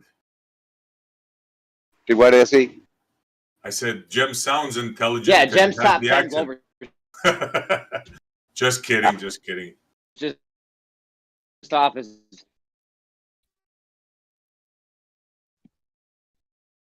Jem's top 10 Globers off the accent alone. Am I roboting? I'm just going to stop talking. You are a bit, mate, I'm afraid. I think I'm going to personally buy you like a cell booster, Jeremy, for your phone. No, they got me at a different school. Oh, really? Help me. What's a pound? I'll go find a conversion, but I have to give from Canadian to pounds because the site they want pounds. So I'm going to try to give, but I'm giving dollars to pounds. So it's a bit confusing. I think there's a converter online, Jimbo, but okay, I'll try it. It's 0.58 pounds per Canadian dollar. 60 cents on the dollar. Hey, Brandon, how you doing, man? What's going on, Brian?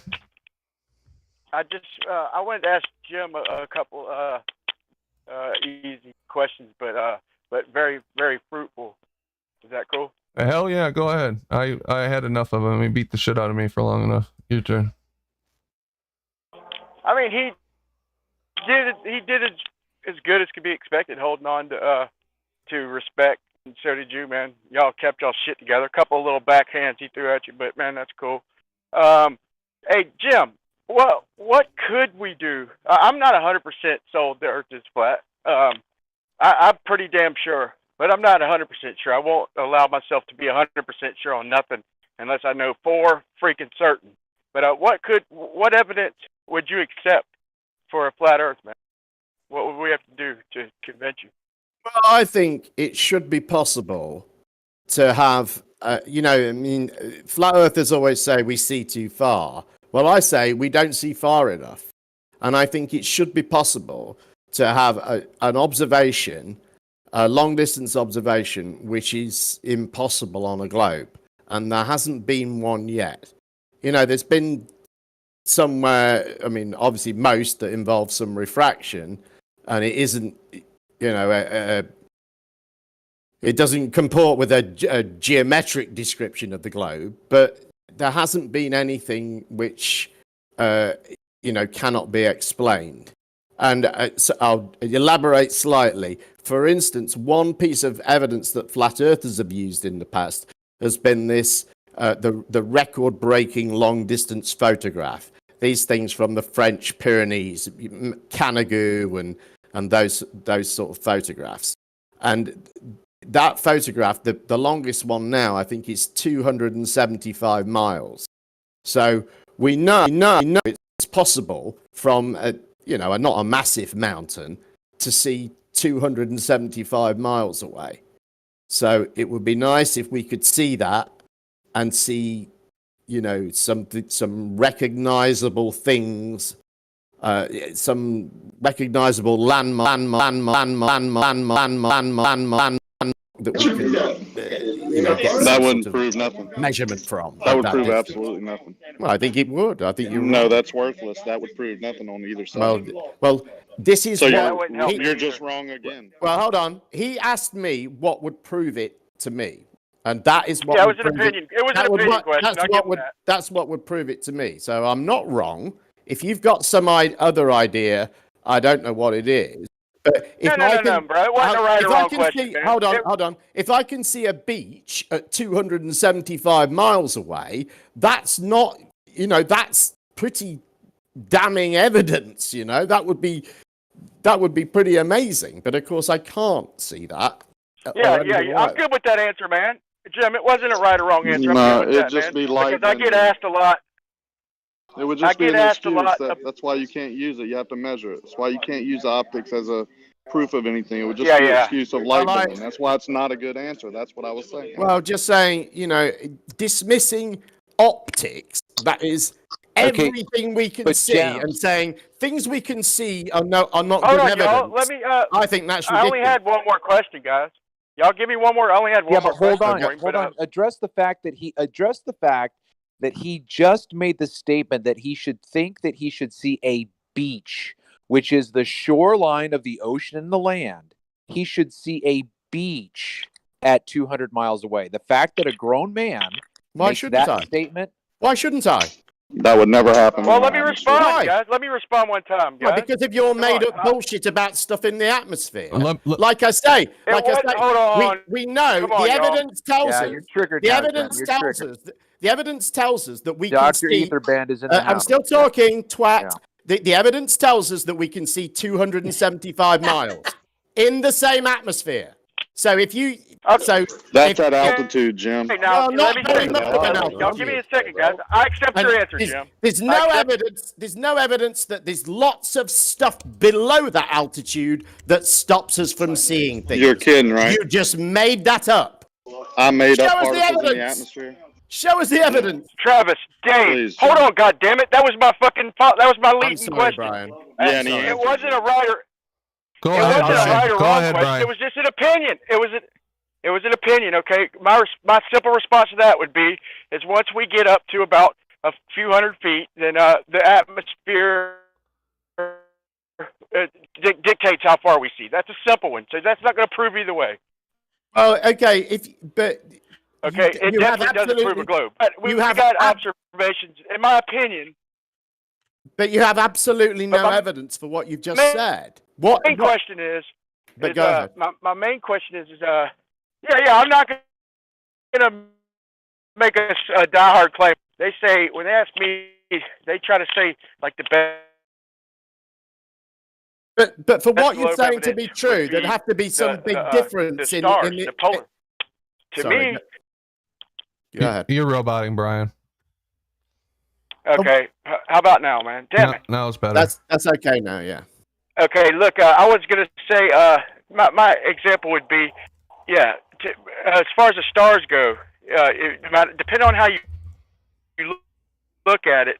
To me, they say the polar rotation. Okay, but to me, when you are looking at your night sky on the equinox, okay, and anywhere near the equator around Capricorn or Cancer, when you're looking at your night sky, 6 months later, you're looking absolutely directly away from that point in the night sky. If I'm circling the sun, no matter what ellipse I'm taking, I'm looking opposite, 180 degrees, exact.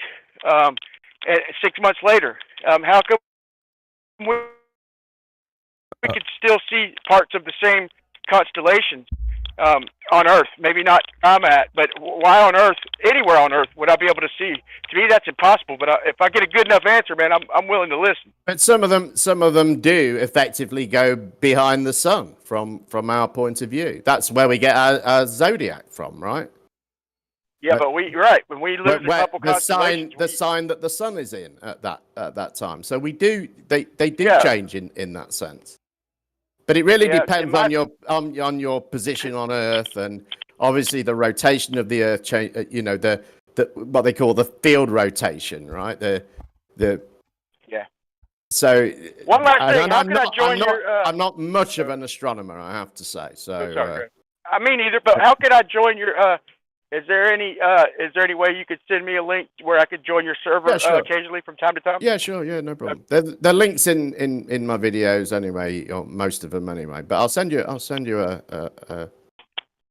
All right, I'm Brian, by the way, and this is about as civil as I get. But I can be civil, and you don't have to be civil in my server. You don't have to be civil in mine. I know. It's well known for not being very civil. I can dish it out. I can take it as well, bro. But to me, man, I don't think they know. And I think most people around the world ain't lying. Oh, Brian, you they just he may be able to prove it for certain. All right, I'm out, bro.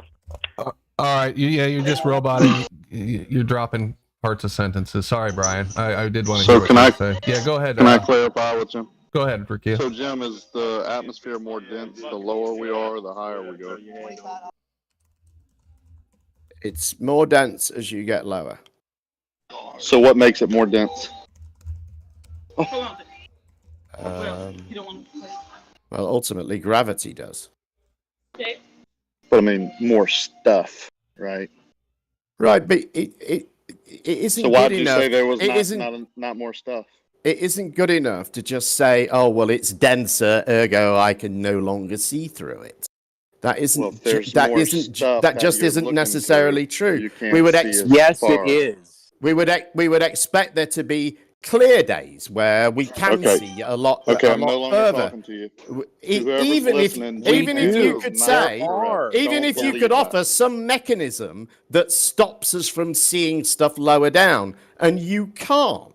You have no evidence. Yes, you have we no do. evidence that the air is full of stuff. You should that just stops leave us now, seeing at a Jim. distance. Hey, Jim, That's bullshit. I'm sharing that my you're making screen up. right now. There's evidence on the screen, and this is one of thousands, if not tens of thousands of videos where you can visibly see the atmosphere blocking your view at distance.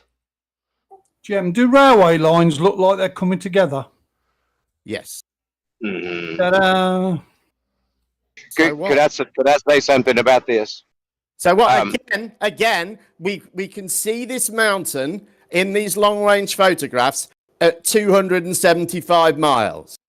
Da-da! Can we let Howard say something?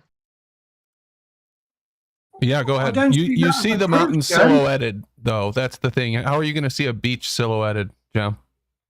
Well, That's over that was just an example. 50,400 feet of curvature. That was just an example. It could be some, I don't know, some massive building on the that we know is on the shoreline, or it could be an island that isn't very tall that we know wouldn't be sticking up too much, or it could be it could be a number of different things. Obviously, something that's large enough to see, but an island, I guess, off a coast at a great distance would be quite a good one, right? You do understand at 275 miles there should be 50,400 feet of curvature. That's not a good number. I don't know whether that calculation is correct, but in the picture that we see a lot of curvature. 50,000 feet. What are you talking about? That's 50,400 feet. I've just done it myself. From what altitude, though? What's your observer altitude for that? That's the distance. Okay. What is the per mile squared by the distance? All right. 50,400 feet. Brian, do we see further as we go higher? Shout out Chris the Flat Earther, $5 super chat. Thank you. Much appreciated. Appreciate the support. No, you don't, Brian, because you've calculated it incorrectly. This is an observation taken from... Okay, let's do it. Listen, calculator then. Let's do it on a globe. Listen. Brandon, do it on a globe calculator. Brian!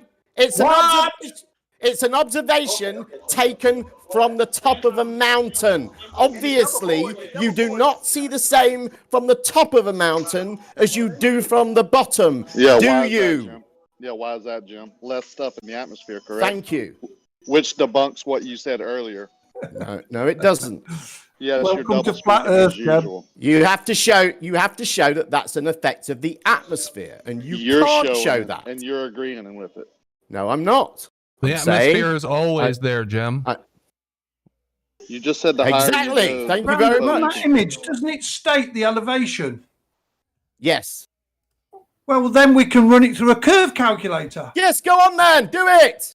And you will find the mountains that we're looking at should have been miles and miles beyond. What you'll find, Brian, and I'll tell you, I've got a video on this, so I know what we'll find. So you don't need to tell me what we'll find. What we'll find is that we can see the top 1,000 feet of a 12,000-foot mountain, the rest of which is completely obscured by the Mediterranean Sea. Now, if you can explain how that is an effect of the atmosphere, do go ahead. I'd love to hear it. It's the same as anywhere else, Jim. It's the same as off the coast of California. It's the same as off the Chesapeake Bay here in Maryland. It doesn't change. Right. So all we have to do is look out over sea, and the sea will magically hide 11,000 feet of a mountain, completely obscure it. Okay, hold on real quick. That is bullshit. Okay, just hold on. Run this quick bullying, Mike. Whoever's talking, please let me address him. That nonsense. Real quick, please. It's at this point where I just think, why am I even bothering to talk to these people? Travis, go ahead. Then shut up. Don't let the door hit you in the ass on the way out. All right, guys. Okay, let's just keep our calm here. Let's let Travis address Jem and see if we can figure something out here. Go ahead, Travis. Okay, I think that I have a reasonable question, and it's not a gotcha. It's just simply, two guys talking back. You're never going to have a gotcha, Travis. Okay, I'm just trying to tell you that I'm not coming at you with ulterior motives, okay? Okay, thanks. Is it your opinion that there is a atmospheric phenomenon called looming, wherein something that is behind the curve can be raised up into your line of sight? Correct. Yes. Okay. Is that magic? No, that's not magic. That's okay. That's right. explained by Okay, hold on. atmospheric No. refraction. Hold on. I didn't ask you to elaborate. I don't care. I will elaborate if I feel I need to. Okay, well, my next question is it possible that there is an atmospheric phenomenon that looms up the foreground that is in front of the horizon, lifting it up, wherein it then becomes an obstruction for what is behind? No, I don't think that that's possible. Okay. I think if it is possible, and I guess I mean I'm not. I don't want to say 100%, but I think if that was possible to some extent, and I don't think it is, but if it was, it would be to a very, very limited extent. Okay. It wouldn't fair. hide. It wouldn't be enough to hide at 11,000 feet of a mountain. Okay, that's a fair enough response, but the fact that you said you don't think means that it's a possibility for us to investigate. Well, you can pretend that will explain your lack of. Can I answer? You're gonna cut me off. Not when you can ask me a question like and then start talking straight over my answer. All right, I won't bother with you anymore then. Thank you very much. You're a master shit thrower, Jem. So no, I'm not going to let you just talk shit. There's no reason for you to. Fine, I won't engage with you any longer. Thank you for thank you for that. Yeah, it's a shame that you felt your only way out of this conversation was to censor me, but there you go. No, to ask you questions. Okay, hold on, just real quick. Jim. Okay, hold on, Jimbo. He asked me a question and then wouldn't let me answer. When I pointed that out, he said, no, he's not going to let me answer. Okay, That's censoring me. No. And I'm not going to allow that. Yeah, no. Go back and listen to this. No, we won't. Hold on, real quick. Hold on. That's not what happened, Jem. That's not what happened. Yeah. Hold on, just real quick.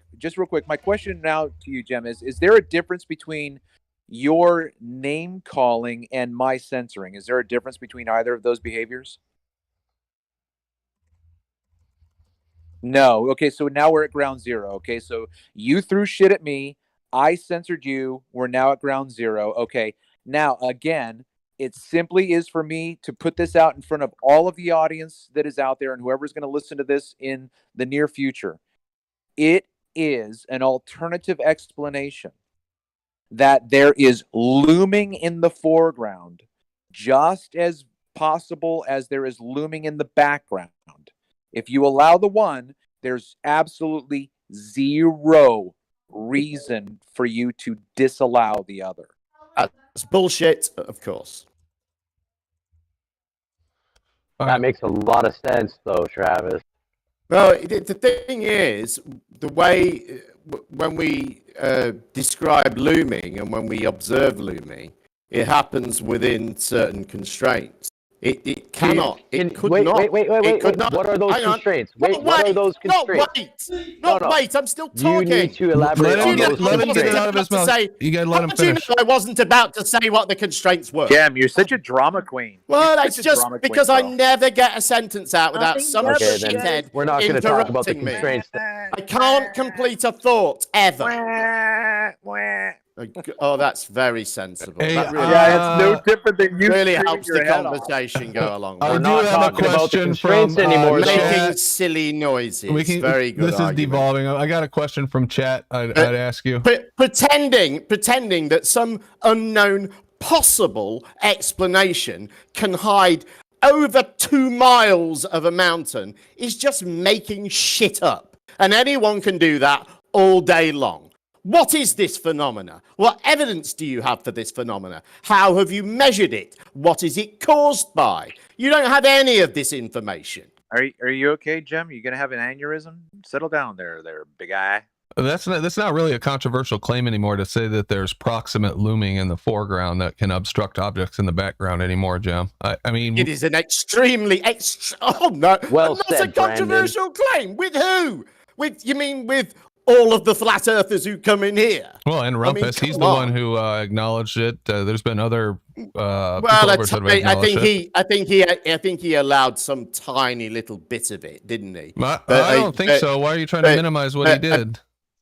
Well, because you guys have given it no Xanax and because you guys have given it no constraints whatsoever. You've Sure you've we gone, have. oh well, That's not true. Rumpus said this little fold here can happen. Ergo, 2 miles of a mountain can be hidden by the Mediterranean Sea. Oh, did you hear it when he said it, Jem? Did you hear it when he talked about it? I vaguely remember it, yeah. Oh, okay. Because it sounded like you were quoting him when you said this little fold here, like you had heard what he had actually said and remembered it. I did. And you're aware of angular size reduction at distance, right? Yeah, I've got a video on it on what utter bollocks that is as well. So if it's 100 miles away, the mountain, and there's something in the foreground that is looming up, doesn't have to loom up very high to hide what's in the background. If you pretend that the change in angular size is a change in angular position, then that's true. But you are just pretending. That's not a true So says thing. you. I do have a question from chat for you. Well, you've just shown Chris an the example Flat of how Earther. that's not true. Chris the Flat Earther. With your line of streetlights where they're all in a line, they're all the same height, and they maintain a straight line. Yeah, they maintain a straight line. That's right. That wouldn't happen on a globe Earth. There would be a curve to things as they went off in the distance. Which if they went off far enough, and you could be absolutely sure that the road was dead level. But of course, so the moon doesn't go off far enough for us to see. None of that is true either, is it? We don't see the moon curve off downwards, do we? So does it not go far enough? I don't know what you mean. Okay, well, we'll move on. Chris the Flat Earther, how do you explain the 3-body problem with gravity? Any thoughts on that, Jem? Well, I would go to the wiki page instead of just listening to Bob Nodal and look at what they've got on the 3-body problem. Look at the equations they use for solving the 3-body problem and all of that stuff. Yeah, they can't do it except in limited cases, right? They can do it in all cases, as far as I know, but to a degree of accuracy. But it's pretty accurate. It's not just this. Oh, we put a third body in there. We just completely don't know anything that's happening. Yeah, that's just not true. Yeah, I don't think you're correct. And of course, the efforts that people make at the moment to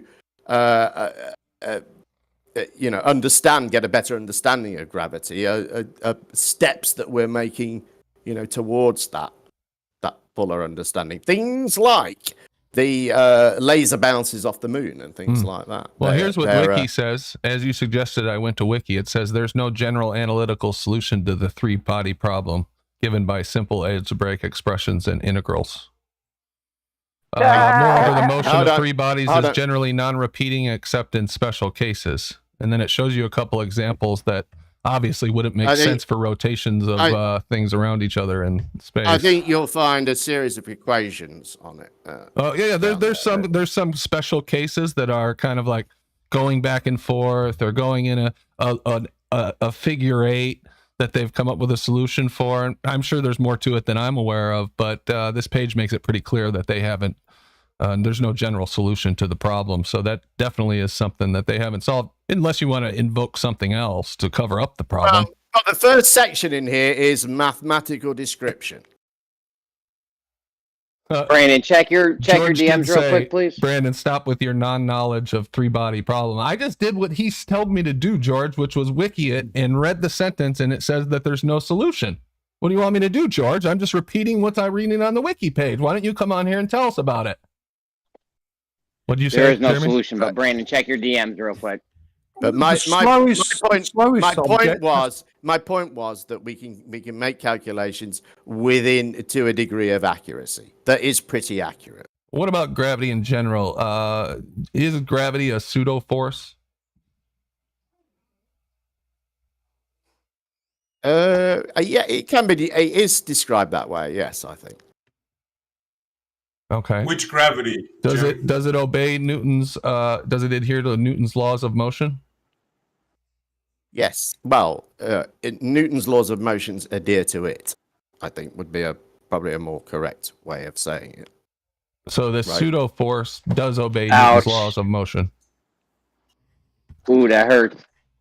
Ooh. That's a So gotcha. something that doesn't hold on, exist hold on. obeys the laws of motion. Hang on a minute. Way to go, Jim. Apparently there was a gotcha there, and I totally missed it. Can anyone tell me what it was? I think Jeremy can explain it to you. I Go could ahead, tell you Jeremy. what it was. Go I ahead. said an apparent force can be affected by matter. Is what you said there.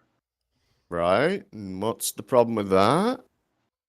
Nothing in your world, What does man. apparent mean? What does apparent Oh, right. Oh, I get it. Yeah. You guys, let me help you out here, guys, because this is a bit of a common error in flat Earth at the moment. Oh, please, let Jim. me put you. Where we go?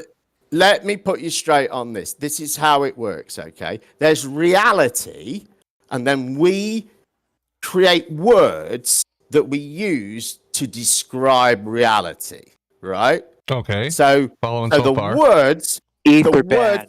the words are derived from reality. Like ether band. It's not the Like other way Coriolis. around. It's Like not the other way Coriolis around. effect. We do not derive reality. Everybody drink. We do not derive reality from the definitions of words. Okay, what's going on? What is That's what you seem to be trying to do. So do we not derive reality from So language? because what our description, all this for apparent? Just describe because one of apparent, the Jim. it's Why not are you apparent, blabbering is it? on? Because one of the descriptions we use for gravity is it's a pseudo force. That doesn't mean it's not a force at all, and it has no effect on matter. That's a thing that you've decided it means because you think it's a good, clever Okay, argument. set us straight then, Jim. What Well, I does a just- pseudo force Did mean? I just Kinda like a you ghost? can you can derive nothing about the qualities of the properties of gravity from the phrase pseudo force. They're Of about course as you can, related because as then you have to go into the fabric and a of real space hot time, dog. It Jimmy. doesn't tell you anything at all about the properties of gravity. Nothing So it's useless whatsoever. then. It's just it's a name. It's a plastic hot It's a dog. way of It's it's a hot way dog. of quickly describing something. So it's a name, so I can put a name in my car and make it run. It's useful for that. But you can give your car a name, as it has. It has a brand name and things like that. Those So are is useful gas a things. pseudo force, or is gas actually real? What are you talking about? Can I put pseudo gas in my gas tank and make it run, Jim? Well, pseudo gas isn't a thing, is it? Yeah. Exactly. thing. And That's the neither is thing. the pseudo force, Jim. Exactly. Okay, well, if you want to You're pretend starting that to comprehend now. if you want, well, again, what you're doing is you're looking at the word pseudo and you're deriving reality from that word. That's incorrect. You have to look at reality and look at what that means. When we experience, That's what you're don't doing. interrupt. When we experience gravity in reality, what aspects of that experience lead us to the conclusion that it's a pseudo force? Not it's a pseudo force. How can I make that? How can I make my understanding of the word pseudo work in reality? That you're Well, doing you're just it changing. backwards. You're just blabbering on when you didn't I'm explain pointing what a out- pseudo force is. I'm You're just pointing- blabbering on, and then you said gravity. You think I'm that's going to pointing- work with me, Jim? I'm pointing out that you are trying to derive reality from the definitions of words, and that's idiotic. No, that's what you're doing when you use the No, I'm term not. pseudo force, sir. No, I'm not. No. SE. A pseudo force, it just doesn't satisfy Newton's third law. It doesn't mean to say it's not a force. It's what's known as an inertial force. It doesn't mean to say it has no actual physical properties, because it does. No, those are fancy words. You either have a Only, force hey, no, or hang you on, don't. Essie. Only if you presuppose that the Earth is spinning. Correct, Rob. You have to do a lot of What presupposing. nonsense. You don't have to do any presupposing. It's just about what that word, Imaginometry. it's just what that word specifically means in this circumstance. Imaginometry. Yes, Brian. Why You've given did he it- say non-inertial? You've given Why that word did a he say meaning. non-inertial? Jim, I believe I proved my point. I'll back off now and let somebody else. Well, your point is to misunderstand words. Well done. That's a good No, point. look in the mirror. I go for comprehending words correctly. I think Find that's the closest mirror. a better way through life. But being obtuse might work for you. I don't know.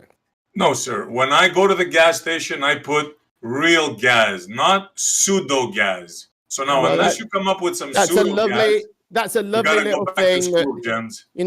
That's like a cool thing to say that I can imagine. Wasn't it? Well, I thought so maybe, too. Maybe I can imagine a 13-year-old saying that to a 12-year-old in a playground. Yeah, but well, if I have to bring myself to that level, we're adults here. We're adults here, and I think that was a bit silly. He just claimed that he is a 12-year-old. Can you not be so silly, please? Because that's really quite silly. I'm trying not to be silly. I'm trying to be really good. Cool. I will look forward to an improved SE. Well, what do you suggest? How is that possible? Come on. I was pretty outspoken with you. I mean, I made myself clear. Where did I go wrong, Jem? You were silly. I think SE was very cordial to you. I was, yes.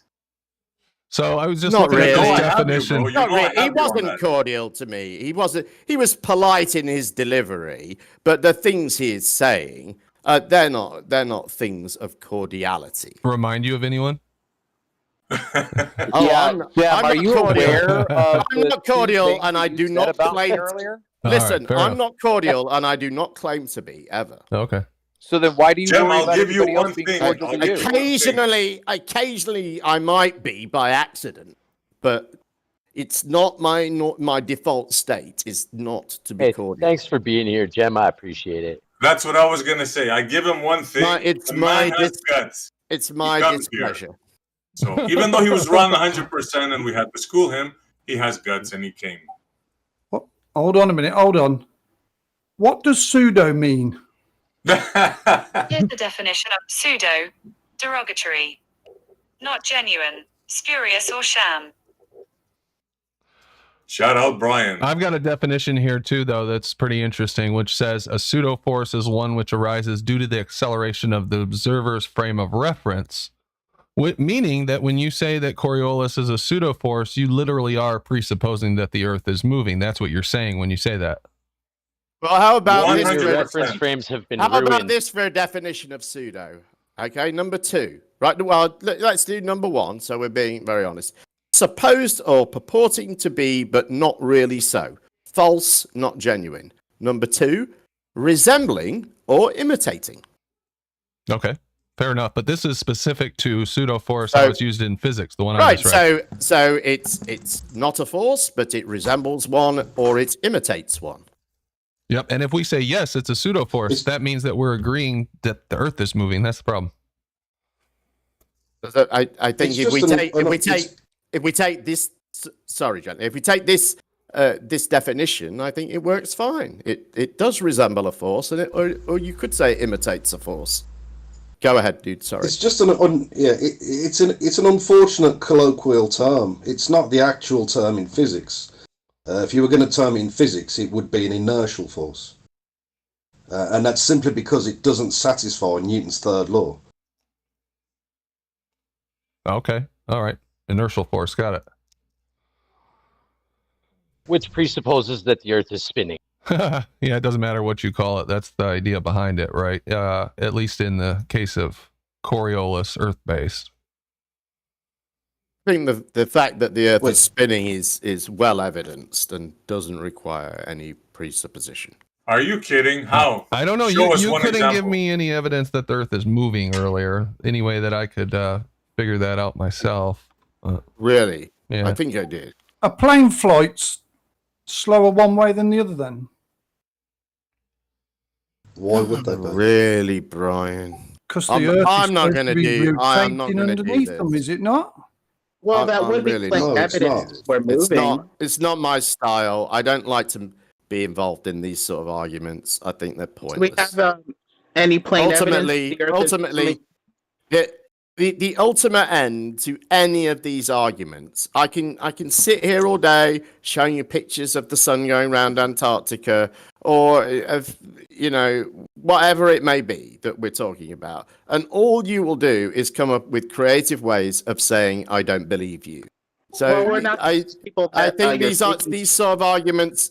I think these sort of arguments are pointless. I think what the argument is. I don't believe you is a valid argument, by the way. Well, you can say that. You can say that, but I think the interesting conversation for me is, why don't you believe me? What do you believe? What things? Yeah. Okay. Hold on. Again. Right. No.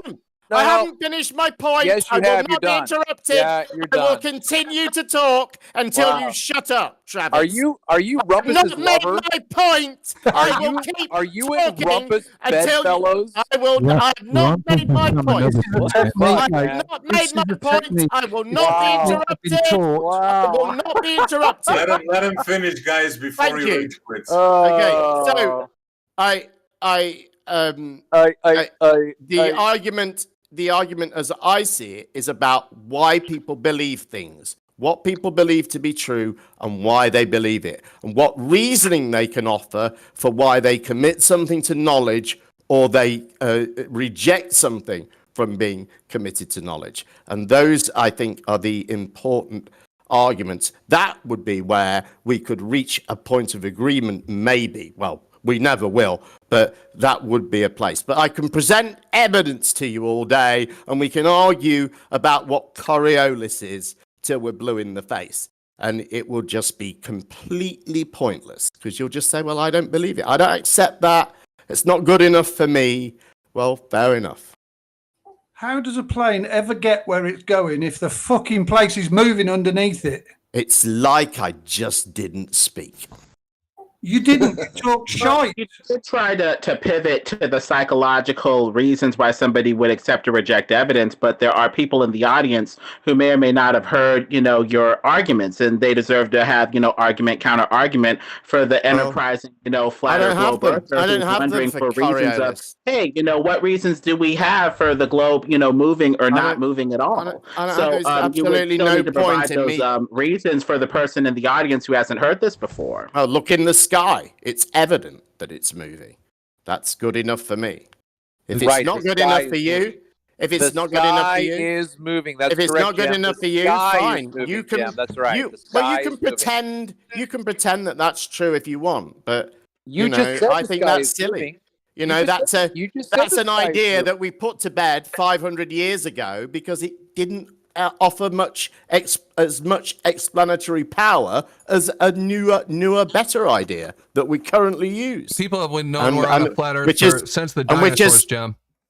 And which has continued to stand up to the additional scrutiny it's received in those 5 centuries. Yeah, until the Aether ban. That's right, until the Aether ban. But Jem, back then they had flying machines and technology that was just lost. fantasy. We saw nothing but a flat, limitless plane until the Jesuits came along with their, non-biblical cosmology to twist people's hearts and minds. When you look out with your eyes, it's flat and level, and the only people pushing this false model are the crypto-satanic Jesuits, frankly. So it looks like obviously that was not true even to the ancient Greeks, who described specifically ships going over the horizon. So we know that isn't so let me true. jump on that real quick. Clearly to them, they looked out and they to them it was, as you guys call it, you guys say it was locally flat, and to them that wasn't good enough. They could see stuff that told them that it wasn't locally flat. Okay, great. Actually, so my question something else was going on. Mic check. Hold on, everyone. Mic check. Hold on. Yeah, hi, Matrix. So, Jem, when they postulated the possibility that seeing a ship disappear into the distance the way that it does, that it was the curvature of the Earth, how did they falsify the alternative? Oh, I have no idea, but I think they haven't. Hold on. Well, hold on. Well, okay. How do you know that they didn't? That they hadn't? Because you don't know that there's a falsification for the alternative. You've made the claim that they haven't. So how do you know that? What do you know? What was your source for this? For the ancient? Because they don't present any evidence that they falsified an alternative. All they did was postulate the possibility that what they were seeing was due to the curvature of the Earth. Well, I think that was evidenced by what they saw, but not just by what they saw. Yes, right. But when you make multiple observations, why are you interrupting me? Why are you I'll let you finish. Because you were finished with your Travis, statement. You made your statement. If you do this one more time, I'm gone. I promise. Oh, really? Oh, well, then I'm not going to lose any sleep, Brandon. You're going to have to. Well, everybody, that's the cue to talk, guys. I'm not going to allow you to censor me. That will not happen here. So stop it. Stop it. Gempanda, what was the level of technology they had available 500 years ago? Right. The point I was making was this wasn't the only piece of evidence that pointed them to. Yeah, this is a red herring. Why are you interrupting me again? Because it's a red herring. Brandon, if you don't moderate this, I'm just going to go. Logical fallacy, Gem. Bye. Bye. Travis, why do you have? Why don't you want him to finish? Yeah, what are you scared of? Okay, He's frightened. I'm not scared of anything. You made a logical fallacy. Well, why are you trying to censor me? You made a logical fallacy. Well, I don't think that's true. And why does that require you to interrupt me and stop me from talking? Why can't you? Reason why you bellow and bellow and bellow when you want to dominate the conversation. Why can't you point out at the end of what I'm saying that I made a logical fallacy then? Why have you got to censor me, stop me from speaking, and point it out at that moment? Because I don't give a shit about because being it's a cordial tactic. to you. Because it's a tactic that you're using. A tactic. Your whole blot fucking out, show right now to blot out anything that challenges your ridiculous fantasy. Which you entertain every day. You even have a show dedicated to it. Well, not really. Have you ever seen my show? All right, let's not really dedicated to this. Let's not detract from the point on the table right now, and that is, well, stop playing games then, Travis, and we won't. I'm not playing we can just have a conversation about it, like no, obviously, people. No, we can't. No, because you raise your voice and scream like a little bitch. Well, because I have to talk over you because you're interrupting me. Can I set a thought experiment? I'd rather not, because we have to deal with the aspect of the fact that they have a hypothetical theory that boats disappear over the horizon, but they did not exclude or eliminate any alternative, which is refraction. Have you researched that fact? You've just made a claim. Have you researched it? Yes. Do you know what you just said to be true for a fact? You want to keep asking more questions? And how is it that Travis has the burden of proof all of a sudden? Okay, hold on. That's all right. That's all right. I'll answer. Was that he made the positive claim? That's why. You make a positive claim. Back it up. No, I made a negative claim. They do not have positively that we knew 500 years ago. That is a positive claim. Okay, so hold on, real quick. Hold on, real quick. Okay, hold on. So was that Gently that just addressed me right now? Yes, it was. Okay. In all of my research into the stories behind Aristotle and generic Greeks that knew that the earth was flat, there is nothing available in that information except for that declaration without citation. They do not have a record of how they came to verify their hypothesis. Therefore, it is not scientific. Breaking Is it possible that they do have a record of that you just don't know of it? Have you seen it? Absolutely, sure.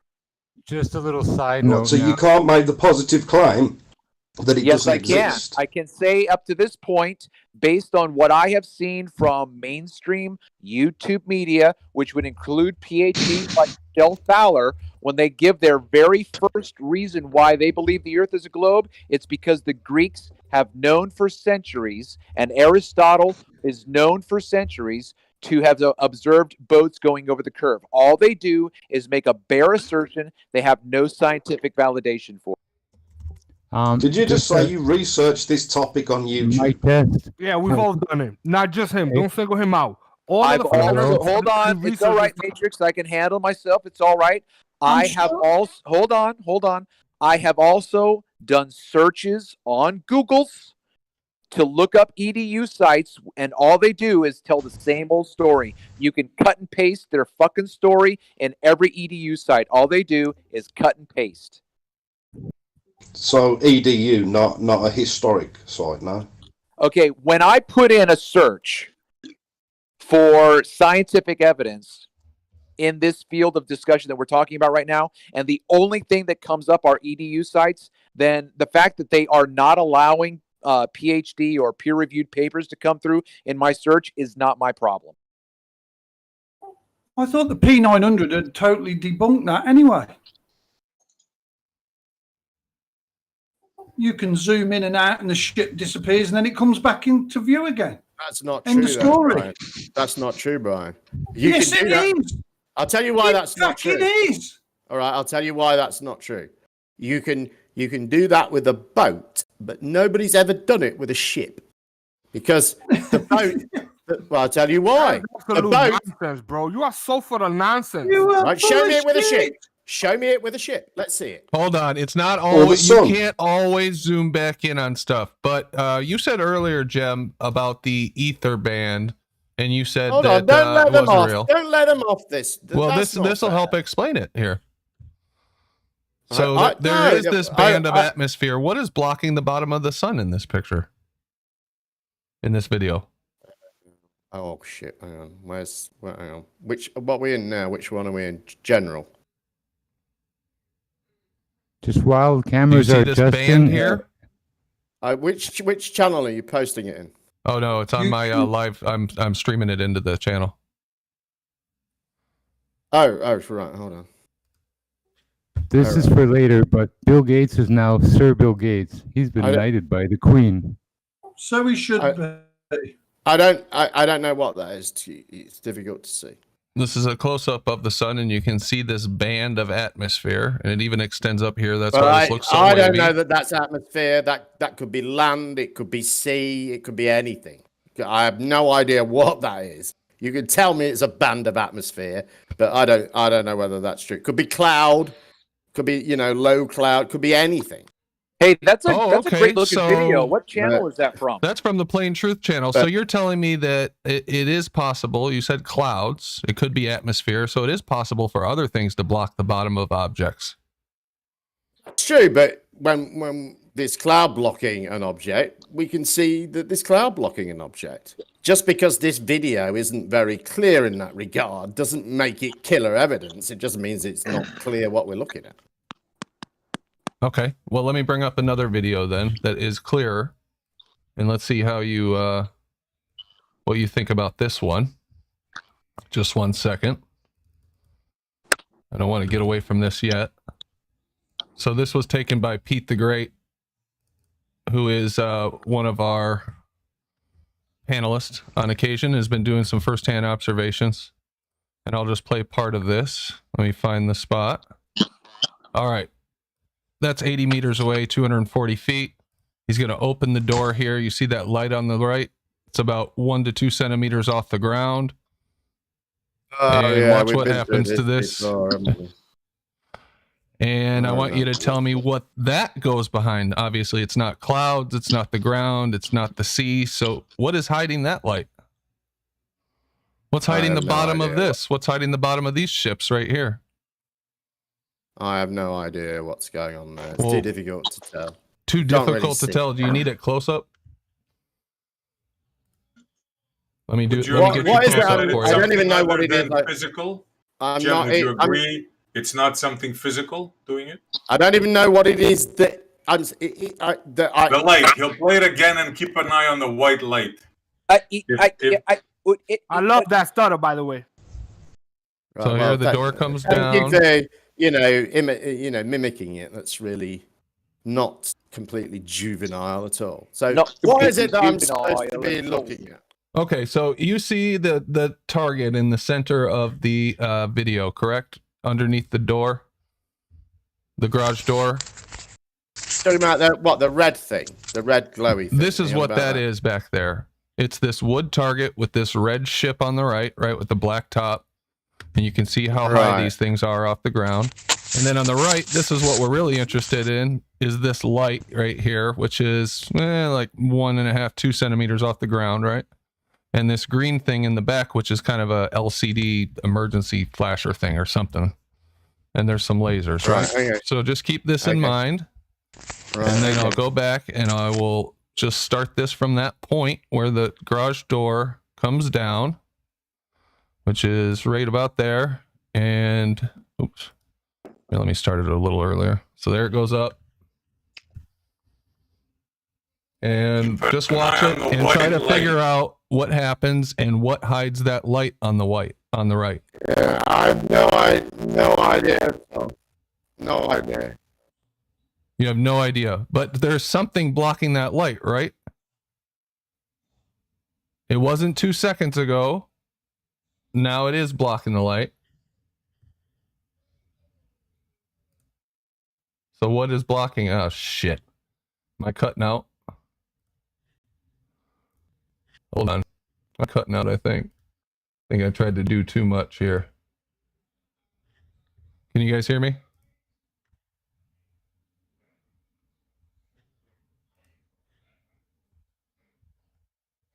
Damn, something happened. Hopefully the audience can still hear me. Right when I was getting to ask my question, too. Let me see if I can get this back on track here. And there we go. I think we're coming back. All right, can you hear me now? Damn. Let me click out of there. I'll come back in. And they're not getting a smiley face for me. Come on, just get me back there. 1 second here. I'm coming back in. Okay, can you guys hear me? Yes. Ah, what a pain in the ass.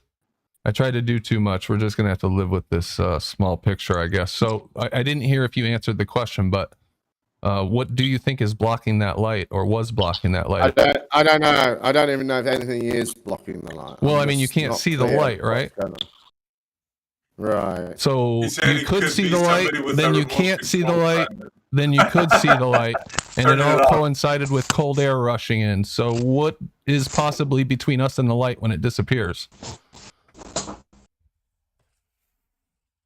Or the bottom of the boats on the piece of wood. What's blocking those? Well, I can't see the boats clearly at all. Looks like a real good illustration of refraction, or just distortion due to air. It could be that. It's difficult to know. It is that. Yeah, that's what it is. Something other than physical things. That's really obvious from the. Sorry. Go ahead. So one thing that's really obvious from the picture is if you put your cursor on the light, right, and then play the video, you'll see that the position that your cursor is at never actually changes. You can always see that place. What you can't see is the light coming from it, but the area still exists. It still exists in its place in space. So the thing is, it doesn't disappear bottom up. That's kind of the point, is that you can still see where the light is coming from, even though you can't see the light. It doesn't disappear bottom up, but this boat here disappears bottom up, doesn't it, Gently? Can you see the bottom of the boats on this piece of wood that you could see earlier? Say right there, you can see the bottom. Right there, you can't see the bottom. Right here, you can see the bottom. Right there, you can't see the bottom. That's bottom up, right? Yeah, but it's okay. So that is bottom up. Thank you. Yeah, the point is refraction happens. Refraction happens, but if you put the arrow there, can cause things you'll to notice disappear bottom up. No, well, it depends on how the refraction's happening, I guess. So the answer is yes. But sometimes it's it not. Can. Just give me a straight answer, Gently, please. But I have no idea. Refraction. If there's I have no idea if you could invert the sorry, I've no idea if you could invert the temperature and the pressure in such a way that you could effectively disappear something bottom up. I've no idea. I've never tried doing that, and I've never seen that done. To impose the idea of inversion in this discussion. Yeah, I mean, we're just trying to establish that the atmosphere can block something. We don't know up. exactly what's going on here, so let's look at refraction and the physics of it, right? Rather than the conclusion, oh, this could be warped in some mental gymnastics to work on a flat Earth, or make all these weird anomalies work on a flat Earth. What is the mental gymnastics of using this as evidence that something can disappear bottom up, Flurfer? Do the boats in this image disappear from the bottom up? Well, even if hold that's on, true, Flurfer, do they disappear from the bottom up? Yes or no? Well, honestly, I need the source material because your FPS here on your stream is not good enough. But even if that's true that they do that, what you need to do, unbelievable. What you need to do is explain. It's come up with an explanation for why the guy that wanted to test my beliefs. Can I finish? Is it absolutely essential that's 4 times that sentence has been interrupted? Well, why wouldn't I complain about being interrupted 4 times in one sentence? All right, let him talk, guys. I don't want to let him get away. Don't drive him away. If someone else is speaking, don't speak. Okay. Did you not get taught any manners? Get on with it. You're right. The handing Even right if now. that's true. Go ahead. Even if that's true, Shut you up, need right to hand. come up with an explanation. Yo, Brandon, I was thinking the same shit and I didn't say anything about the right hand comment. Sorry, now I'm interrupting you. Go ahead, Jem. I give in. Thank you. No, don't go! I couldn't help myself. I'm sorry. I'm the one who drove him away. We love you, Brandon. He wanted the way out. He just wanted the way out anyway. Oh shit. Hey, so I missed it. What was the right to hand comment? I missed it. Yeah, he's doing that shit right the hand does. The over explaining and the explanations taking longer than the goddamn responses. Okay. Well, no, he's doing that thing where you interrupt, you don't have any manners, you can't let me talk. You know how right the hand goes on once he gets interrupted. And no offense to right the hand, but he does this thing where he says, well, you can't help it, can you? You can't help but interrupt. Yeah. They all got their shtick, man. They all got their shtick. Yeah. But I'm going to bring this footage up, this close-up, and Flurfer, Nerfer, and Gently's channel. This is a close-up, so I want you to tell me if these boats disappear from the bottom up. That's all I want to know, is if you see these fucking boats disappear from the bottom up. Yes or no, okay? That's all I'm looking for. Here it goes. Can you see it? My screen now? But we already saw it disappear from the bottom up. No, hold on. No, he didn't see it because it was too small or whatever. Okay, I'm sorry. So here's the door. The door is going to come down now. There's the boats. You see the red. You see the black of the boats. You see the light. Now, what is happening right now? What is happening to the bottom of those boats? The resolution is just too low. Get the fuck out of here, man. Can you see the bottom of the boats? Can you see the light? I can't see much of anything. It's kind of blurry. You're bullshit. I mean, I can't see much of anything. If you had like a proper resolution video, then maybe we could make it. Yeah. Okay, here, let me pause it. I will say, let me pause it. We have no problem like that. Yeah. I mean, this is a really poor video. I mean, this is nothing like evidence that. I don't understand why you're on a better day where the conditions are clear. Why? I mean, all you guys mean really nothing. Okay, you guys. And you understand why you guys ask a question and then you just talk nonstop. Yeah, because you have a bullshit excuse. But even if you conceded that you could see it bottom up, you're just gonna lie and say, yeah, it's a refraction on it. Well, how is that any different from, dismissing the? How is that any different from dismissing the Antarctica 24-hour sun video? Because it doesn't meet your needs. Red herring. We're not talking about the sun right now. We were talking about that guy. You guys are incapable of giving a straight answer. Am I roboting, guys? No. You're not capable of giving a straight answer because you know that this destroys some of your arguments, your bottom-up disappearing arguments. That's why I can't get a straight fucking answer from either three of the ballers on here. Yes, I listen. I'm I giving you a gave you straight guys. answer. I mean, No, you're not. You're not. here, and You're all you have is bullshitting. Oh, it's like grainy. I warbliness. can't see the fucking footage. Give me a fucking break. It's obvious, even from this vantage point. I can see it in the Discord. Even it's if it still does, obvious in the disappear Discord. bottom up, which you haven't. This is unconvincing. Like you said about the Antarctica video. You're unconvincing. I don't understand how your standards How's this suddenly changed. unconvincing? Your bar is much lower now. I'm sorry. How's this You had a unconvincing? really good cadence with. There's no edited footage. Hold on a second. I mean, I can't answer if you guys talk whenever you ask a question. You're gone, Gambino. Fuck that. Can't even answer a straight question. Gently's channel. Do the boats disappear bottom up, brother? You've asked me this question before. I'm on my phone, right? And when I look at it, I can't play the stream in anything past 720, and I've got like about a 2-inch square to look at, so I can't tell you what I'm seeing in any genuine sense. Okay. I'll accept that answer for now, but I really would like an answer from you at some point on if you think this thing. It's a 2 megabyte video. I'm going to drop it in chat right here in general. It should upload. Yep, it did upload. Oh, that's the picture. Damn it. No, it's a gig. I'm not going to be able to drop this, I don't think. Nope. I'll have to put out a video. I want to hear what you have to say, Jim. Brandon, I want someone to right give now? us a fucking straight answer. This is ridiculous. You're never gonna get a straight answer out of these people. Listen, I gave you we had Jem in the lion's den with our teeth out when we had him pinned against the wall. I hit you with the citation in the DMs. Why didn't you sink your teeth in? We brung it up. It's not really. Yeah, you're roboting a little bit, but it's not really my argument. It's your argument. You know, I brought it. I did bring it up. The pseudo-force thing. I brought it up. We fucking had him, and I'm roboting. I'm pissed right now. No, you're good now, man. Get a No, better I was connection roboting than earlier. Jeremy. Come on, Jeremy. He's fucking gone now. It's too late. I was roboting like crazy in the place I was in. Fuck. Well, that's my fault. No, it's not. Check the chat, Brandon.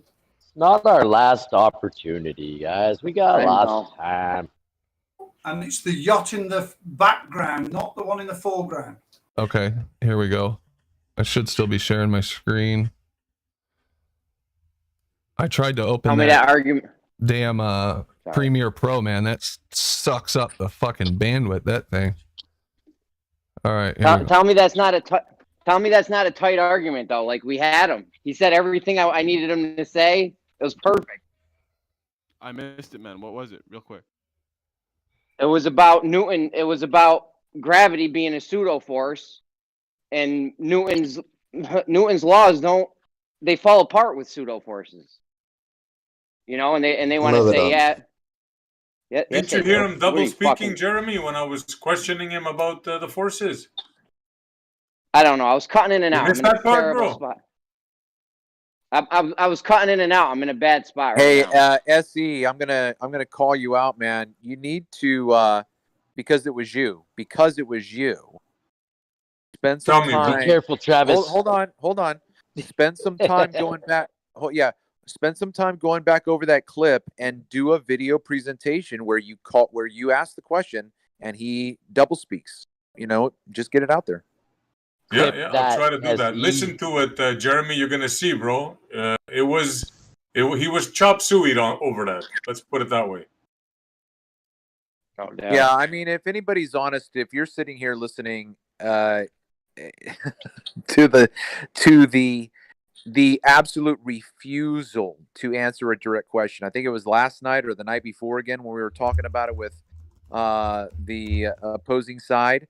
They cannot answer a question. Nothing. Jeremy, if that was your issue, sorry, 1 second, Travis.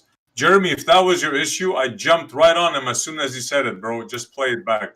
Sorry, Travis. No doubt. I might have missed him. Yeah, all right. You guys are good. It was you're fine. I'm just mad I was I've been roboting for like an hour now, so that's all. Yeah, but now you're good though. Yeah, I know. Jem's gone though. This other guy said Newton's. Who's the Glover that jumped up and said Newton's shit doesn't fall apart with pseudo forces? Who said that? That'd be me, Gently's channel. Yeah, you think Newton? Well, let me drop a citation in the chat quick. I mean, even all the Globers know that. I don't even know why I have to drop a citation for this. You should know this. Here we go. Where are you putting the citation? General.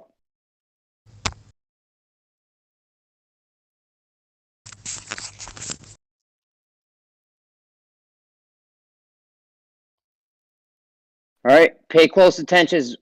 Pay close attention when it says pseudo forces do not obey Newton's laws of motion. Right? That's the key part. That's the key part right there. The part that you said happens. Yeah. Okay. Yeah. So where am I wrong and you're right? How have you proven your point with that? Wouldn't you just say Newton's laws don't fall apart when you're dealing with pseudo forces? No. A pseudo force is an inertial force. So we define inertial forces such that they don't satisfy Newton's third law. That's it. That's fine. Yeah, but you say gravity is a pseudo force, right? Going against Newton's laws they're going against Newton's laws of motion. You say Newton didn't replace Einstein, or Einstein didn't replace Newton. It's the same thing, but it doesn't work together. It can't. Yeah, gravity is only hang on. Hello, it means pretend, like a pseudo hot dog made of plastic. You can call it what you want. It's a colloquialism. Pseudo hot dog. Pseudo is not real. It's a colloquialism. No. It's not real. Period. Not real. All right, you take over. You take over. We already went through this earlier. Jeremy, continue your line of questioning, please. Yeah, so you wouldn't say that gravity is a pseudo force, then what would you call it? No. So it's a pseudo force when you're looking at it from the Einsteinian. But in classical mechanics, it is an actual force. So in the Newtonian, gravity is a force, and it isn't a pseudo force. It only becomes a pseudo force in the fourth dimension. Yeah, Newton's gravity's done, bro. That shit's dead. That was done 100 years ago. They don't use that no more. It's totally different than Einstein. They don't use that no more. Citation on they don't use that no more. I mean, dude, How about this? Can you guys find me a citation Newton that says that Einstein replaced? Okay. Yeah, they broke the wand. It's been replaced. Okay. I mean, I can get you like 10 citations. So, hold on. Right. So you think they're going to work fucking out? citation that I can't believe you've never seen before. Time. How the fuck can you bend time? So frustrating dealing with you guys. Right. It's because you're not really following what the point being made is.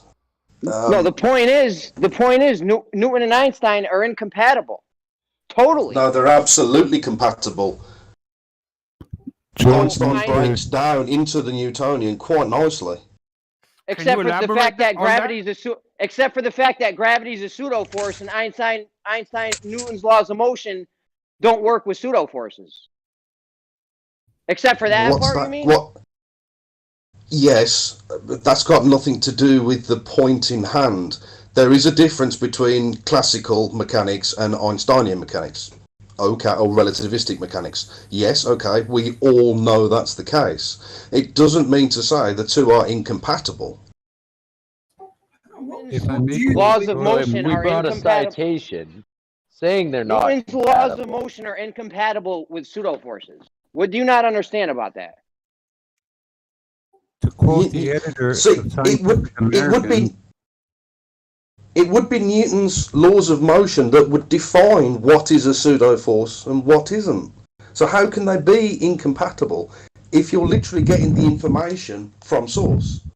The editor of the Scientific American, George Muser, says, and I quote, gravity is not a force, but you can think of it as a force if you want.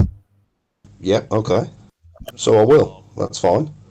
That's fine. See, what It's not a if you're force. gonna You can think of it as one if you want. So when someone puts something into orbit, right? Do you think they use classical mechanics or Ain't nobody relativistic put- mechanics for orbital mechanics? Which one do you think they Nobody- use? Ain't nobody putting anything in orbit. First of all. Don't put anything in. Right. Okay. Okay. That's your a claim. argument is Can you orbits? back that claim? Can you prove? No. Can you prove orbits? Well, can you prove orbits before you start talking about people are putting shit in orbit, or can you back your claim or no? Besides the point. That's completely besides the point. That's besides the point of you backing up your Yes, claim the of point. orbits. The point that was made to me was that nobody uses classical mechanics, and I've said to you they do. Orbital mechanics is classical mechanics, Right. and he's that is what asking they you will to back use. up your claim that they do. That's what you just claimed they do in that certain area, and he's saying back that up, prove that they use it, and you can't. So if I said look up and see a satellite orbiting, you wouldn't do that, no? That's not proof. That's you claiming that something. What up do you in mean the that's sky not is a proof? satellite. That's not It's proof. something in the sky. You have There's something in the sky that looks a lot like. Something in the sky looks a lot like the ISS, but it's not the ISS. No, that's not a satellite, but it looks like it, and it's moving at the right speed. But no. Absolutely. Somebody Really? looked at the sky, found something, and said, "Hey, that's the ISS." How did you verify it? Did you go there? The point Well, is, someone would have seen it a few years beforehand, right? So you didn't verify it. Got it.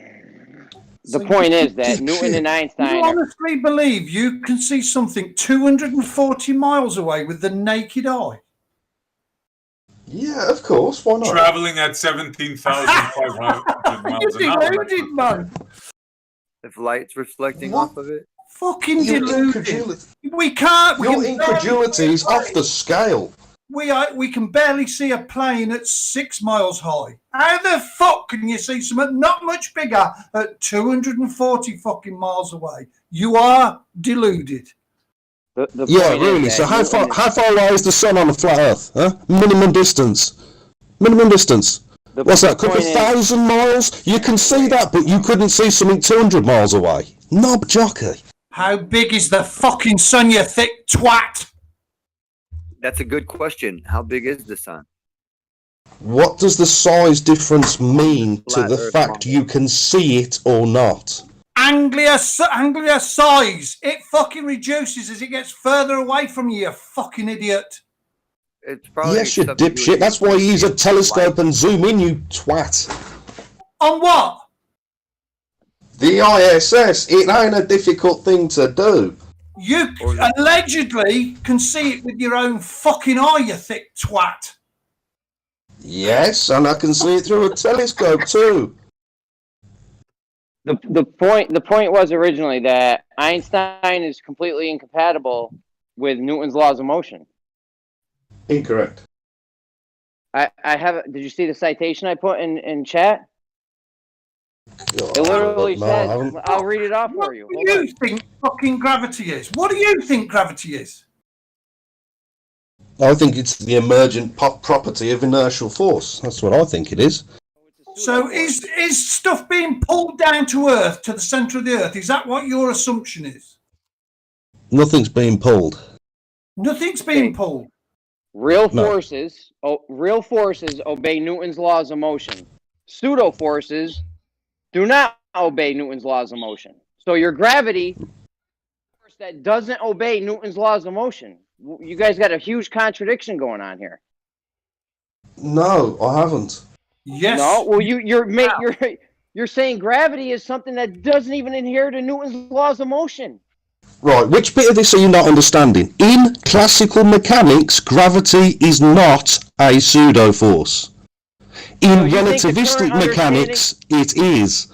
So you think They the are current different. understanding- So which one So is you it? think the current understanding of gravity is Newton or Einstein? So my wife Neither. ain't my fucking wife. Neither? She's my girlfriend. Hold on a second. What do you think it is then? If it's not Newton or Einstein, what is it? It's currently undefined. Okay, but what do you think is more correct?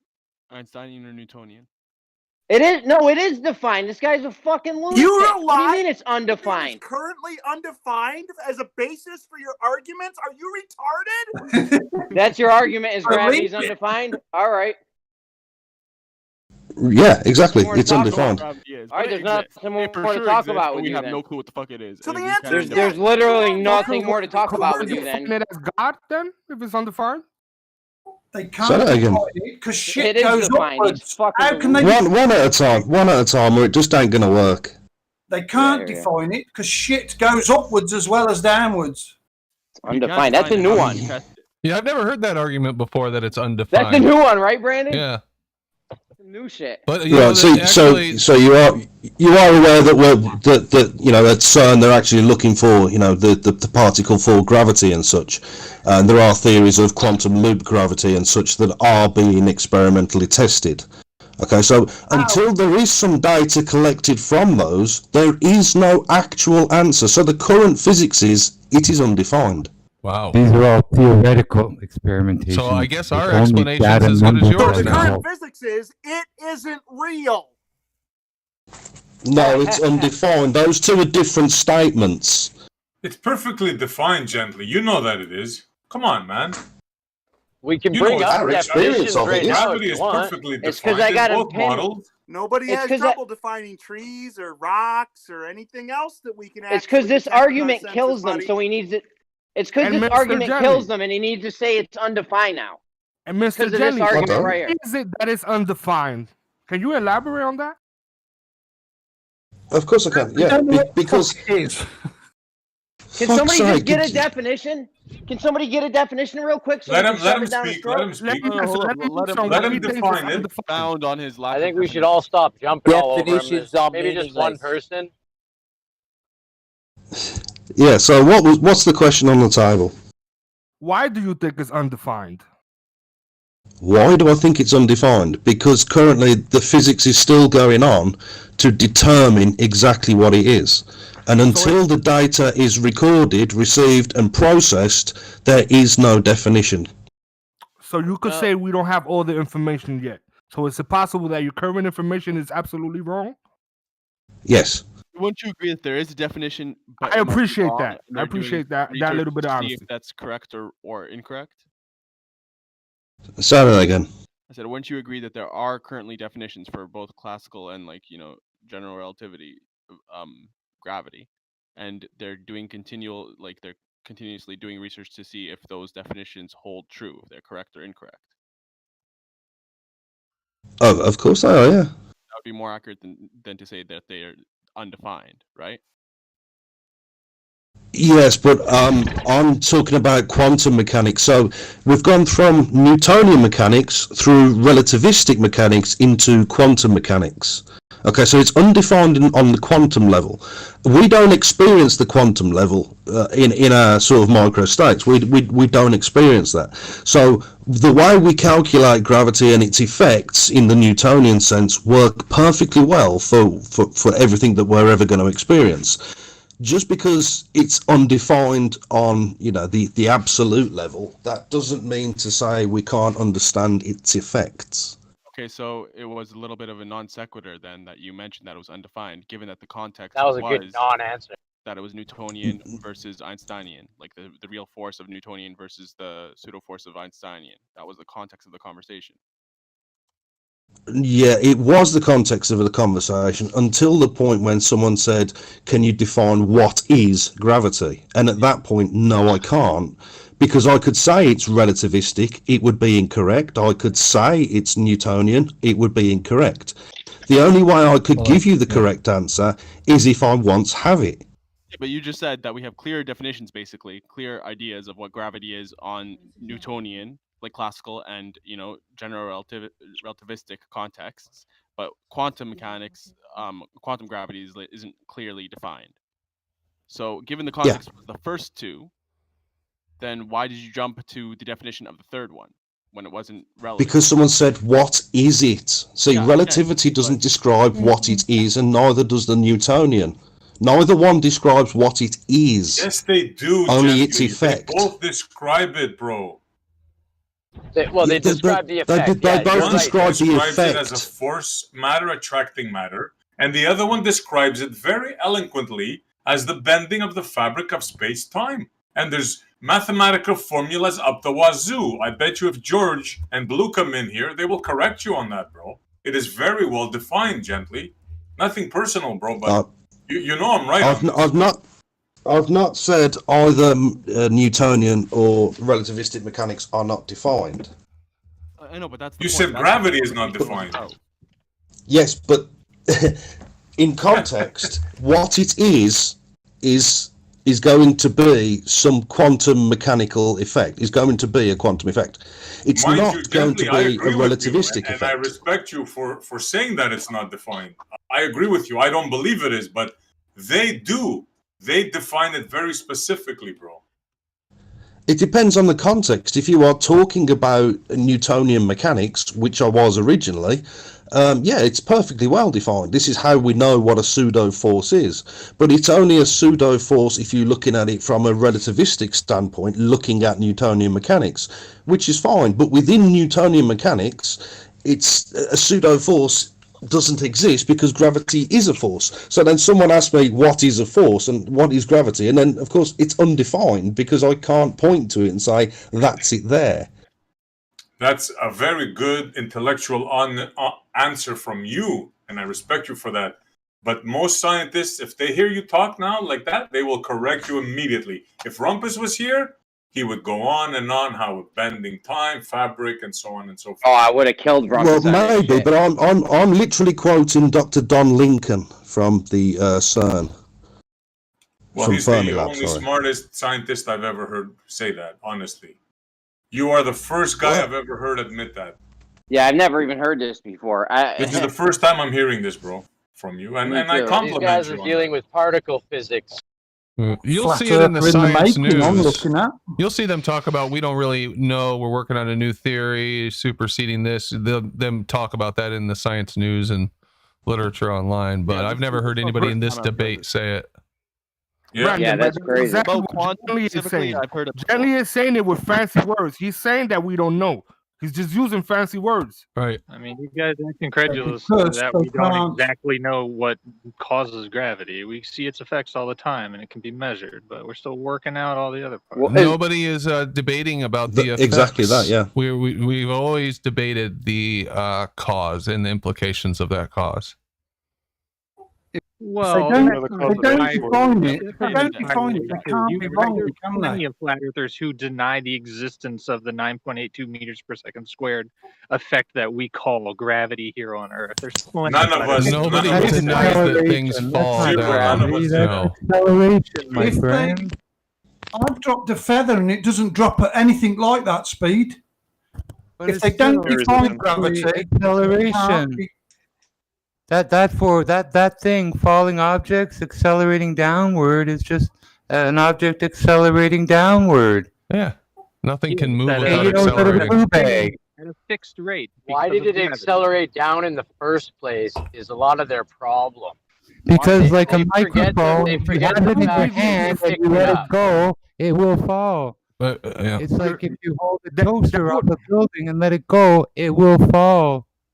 Hey, let's test this logic, guys. I just have a question. If I take two magnets and I pull them apart and then let them go and they attract back together, why do they do that? Magnet. There's an actual force. Magnetism. How do you know there's an actual Magnetism force is a there? force. Not because of gravity. 'Cause you can feel it. Have you ever tried to keep two magnets separated, opposite I can lift a poles? heavy object. Then No, that proves gravity. listen. No. Can I say my statement, please? Because I can actually demonstrate. As soon as I get back to my shop, I can demonstrate the force between two magnets. Okay, I can do the same thing with a heavy object. Demonstrate the force. I heard you the first time. Gravity, Why do you keep can't repeating it? demonstrate the force. Yeah, I Because can. it's I a can just lift a heavy pseudo-force. object. I can weigh it on a scale. Yeah, you It's the same lifted stuff. the object, bro. Bro, That's not the you force that you're lifted demonstrating, the that's the object fact. to start off with. You pull the magnets apart. What's your point? Exactly. No. I'm trying to push Yeah. them together, Of the Earth and the and they are repelling me.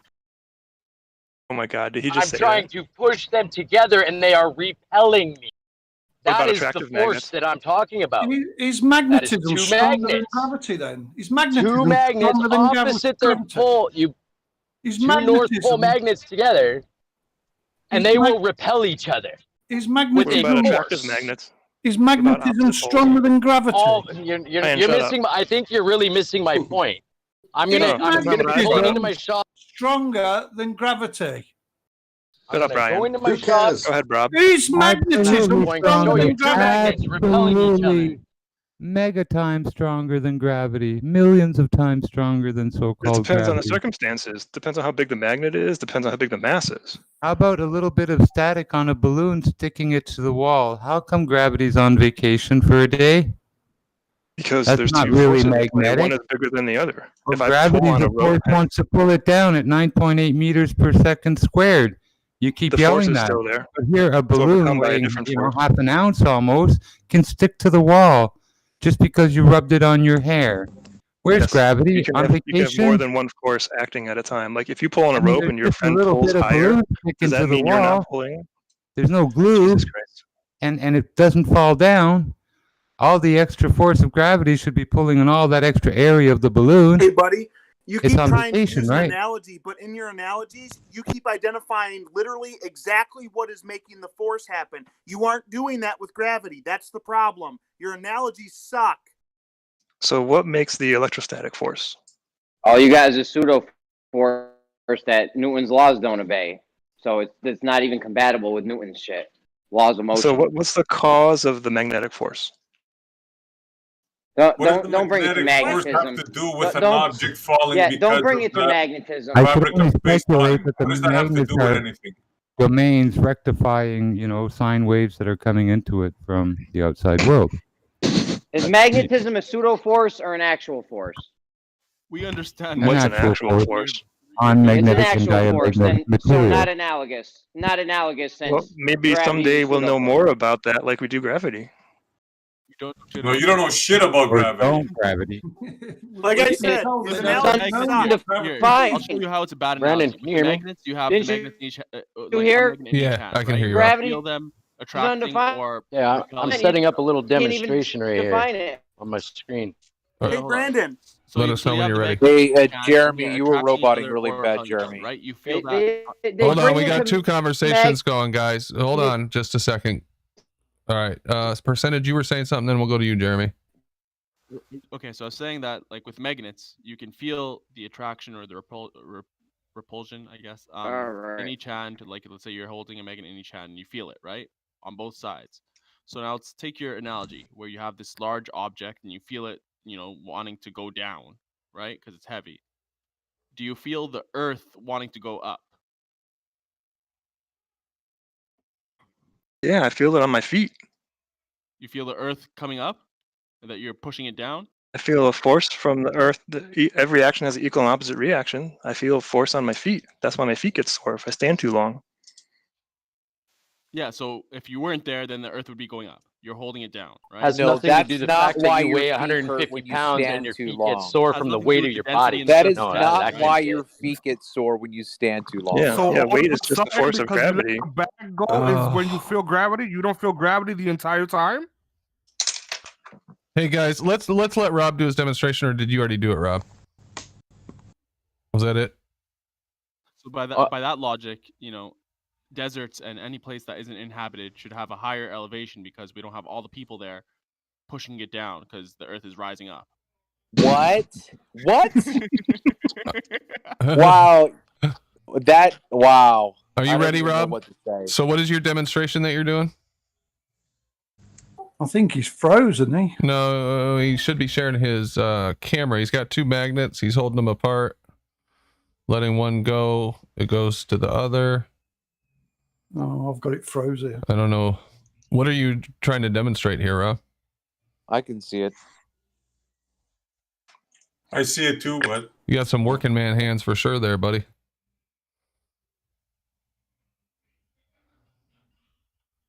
I don't know that he's got his mic on or his headphones on. He can't hear you. No, we could see it though. Yeah. All right. Crap, my mic was off. Okay, so sorry. I'm trying to demonstrate force. Okay. I don't have to pick anything up. I just have to let go and the force of the magnets do the work. So if I have attractive magnets, That was I have to pull them okay. apart and then they'll reattract. Yeah. So there's no force acting there. Yeah. No, the force is the magnet. So Okay, the if force I- is if I the want- no, Earth's listen, mass. listen. Yeah. Now look, now, oh, these aren't the right type of magnets. They will actually move. I got to get different magnets that will repel each other. These ones are tad. Okay, but now he's made a claim. The force is the Earth's mass. So now prove it. Show us. It's proven the same way. I just proved it. Show us the Earth attracting helium. Oh, of course, it always attracts helium. Okay, show it. Demonstrate it, please. Put a helium balloon in a vacuum chamber, it falls down. Okay, no, that's not the Earth. Earth ain't a vacuum chamber, bad luck. It doesn't matter. What's causing it to fall down towards the Earth?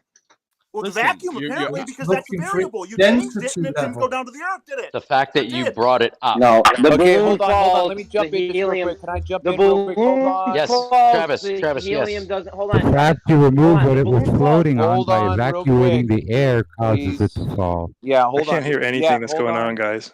Brandon, on. can you do a little better job here? Hold on, just real quick. Yeah, okay. here, let me do some moderation here. Here we go. There we go. We just did some moderation. See you later. That's what I was gonna say. That's some bad moderating That was there. golden. That was absolutely golden. Okay, just real quick. Okay, so listen, hold on, real quick. Okay, so Travis, I've got a square container that's like a 5-gallon container, and I fill it full of water, and I put a small little toy boat. That little toy boat floats at the top. Guess what happens when I evacuate the water?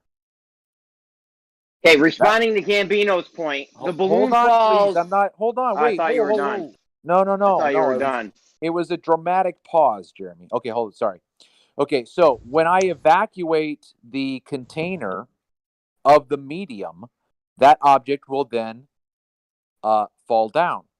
So if you have a container that's sealed with an escape valve and there's air in there and you've got a helium balloon and then you evacuate the medium, just like the boat didn't stay at the same level when you evacuated the water, that's what's going to happen to the helium balloon. But guess what? But you just Hold proved. on. But guess what? We don't live in a fucking vacuum. Right, Okay, but what to you respond to did just Gambino's prove point, is that hold on a second. is that the medium is applying man, a brother. force to the balloon to hold it up. Okay, to respond to Gambino's point, well, first of all, somebody asked a question to demonstrate helium being attracted to Earth.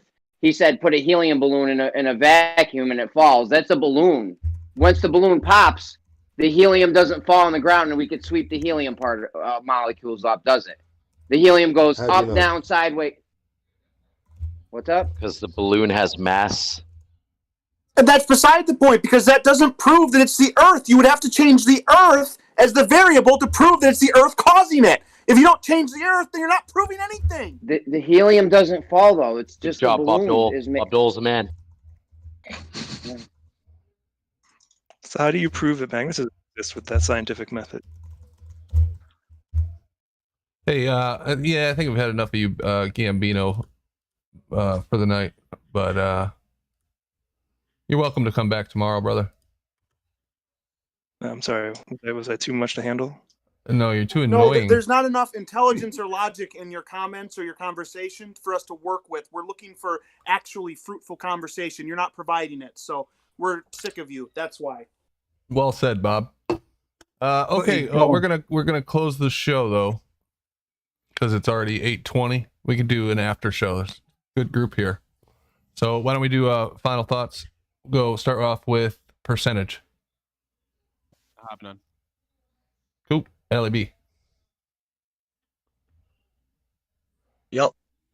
Good listening, Brandon. Cheers. That was up. Thanks, Ali. Appreciate it, man. Yeah, nice one. Yep, cheers, mate. Brian Mavitt. Yeah, good show, mate. I don't know. I don't know what it takes to. I don't think you will ever convince any of these that are on here. I think we have to divert our efforts to what we would term as normies that can see logic and reasoning.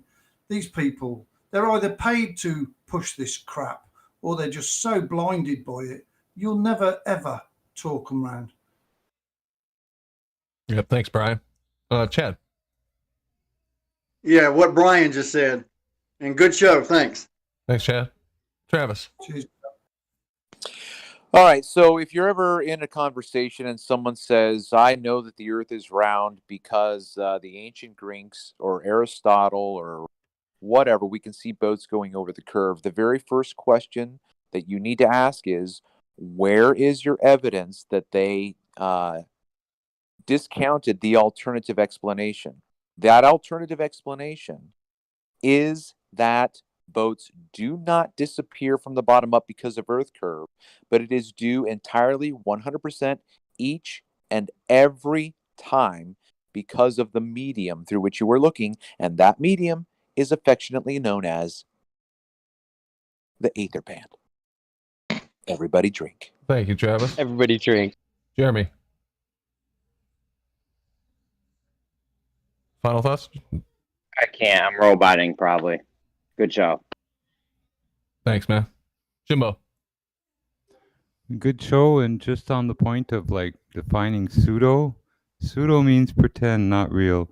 Like George Muser, he's the editor of the Scientific American magazine. He went on with Fight the Fat Earth there, guy, and he stated very clearly, gravity is not a force, but you can think of it as one if you want to, like in your little mind games and stuff. But pseudo means pretend. It's like a plastic hot dog and a real hot dog. It wouldn't be well to eat the pseudo hot dog, and it's fair to call a plastic hot dog a pseudo or fake hot dog. Just as if gravity and Coriolis are pseudo-forces, they're about as edible as a plastic hot dog. They have no substance, really. But pseudo is pretend, not real. Fake, a pseudo. It's not real. So, you know, it's like they're trying to redefine everything. Oh, well, we'll make it real for our purposes. No, you won't. Because it's just bullshit. It's like a straight line that curves. No, I was taught like on a paper, you draw a point and draw a straight line and then another point. That's your segment, right? And it's a straight line between it, not a curved line. You draw curved lines different. If you draw a ray, you draw a point, a little circle there, and then a ray out of it and make a little arrow at the end. And that represented it continued for however far. And that's how I was taught simple geometry, lines and stuff. But now I'm supposed to believe that a flat line, flat, straight, horizontal, curves, that plumb bobs, you know, 100 yards from each other are actually tilted away from each other? What utter nonsense. I mean, you the tools that measure angles, final measure thoughts. curves. Don't interrupt. Final thoughts, please. Sorry. I'm good, you know, it's just that, you know, let's not redefine, you know, the wheel and put square wheels on cars. It just don't work. And that's what these people are doing. See, there's a definition, and it's SANE. SANE, believe it or not, is an acronym. It's short for Standard Alphanumeric Entry, and it's used for keyboards and computers, and you have to enter stuff in Standard Alphanumeric Entry into a computer. The rest is insane.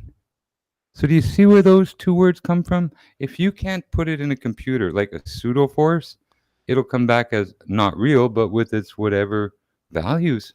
But it's pretend. It's still pretend. It's pseudo. It's not real. Thanks, Jimbo. Matrix.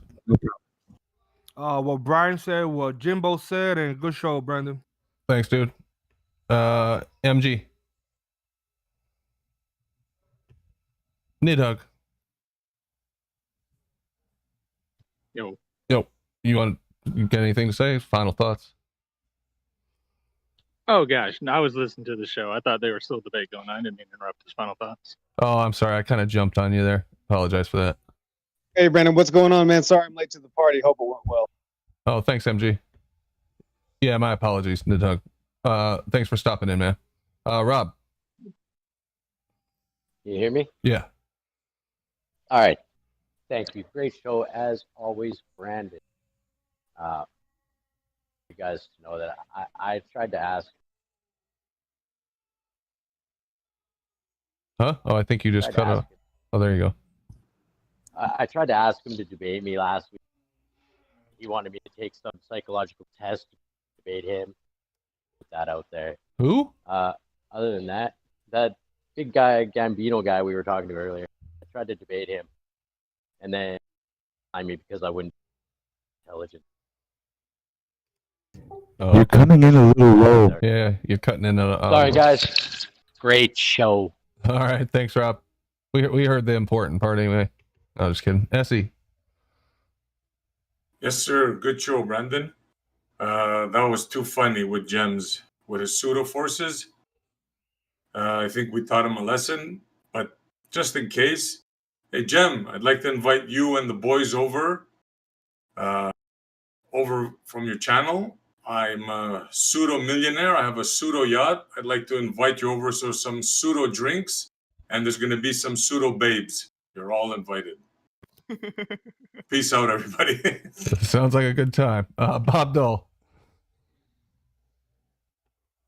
You mean a pseudo good time? Yes, sir. yes, sorry. I have a suggestion. I've been having conversations with people on Reddit, and I kind of came up with this, but I think that it also includes the conversations we have with some of these people. We should coin the phrase a retardism, and it's when somebody tries to put out an analogy, but it's with things that are not analogous, and they think that it proves their point when it doesn't do anything of the sort.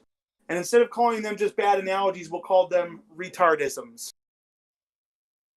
All right. Thanks, Bob.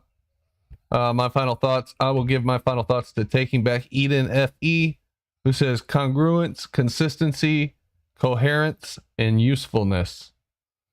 Definitely 4 good traits there. Thank you, Taking Back Eden FE. And thanks to everybody who supported the show. Thank you most of all to the panel. Pete the Great, whose footage I use again tonight. And thanks for Jem for stopping in. Much appreciated. Thanks, Travis, for your sunset video. That came in handy. And I'll be back to record the overtime. And we'll see you guys tomorrow. All right. Appreciate it, guys. Thanks for hanging in there through the debate and the show. Good stuff. Good chat going on. And we will see you tomorrow, 5:05 Eastern Standard Time, 10:05 GMT. Don't know what's going on tomorrow, but we'll figure it out as we go. All right. We'll see you. See you later. I'm going to go hit that sack. I'm getting tired.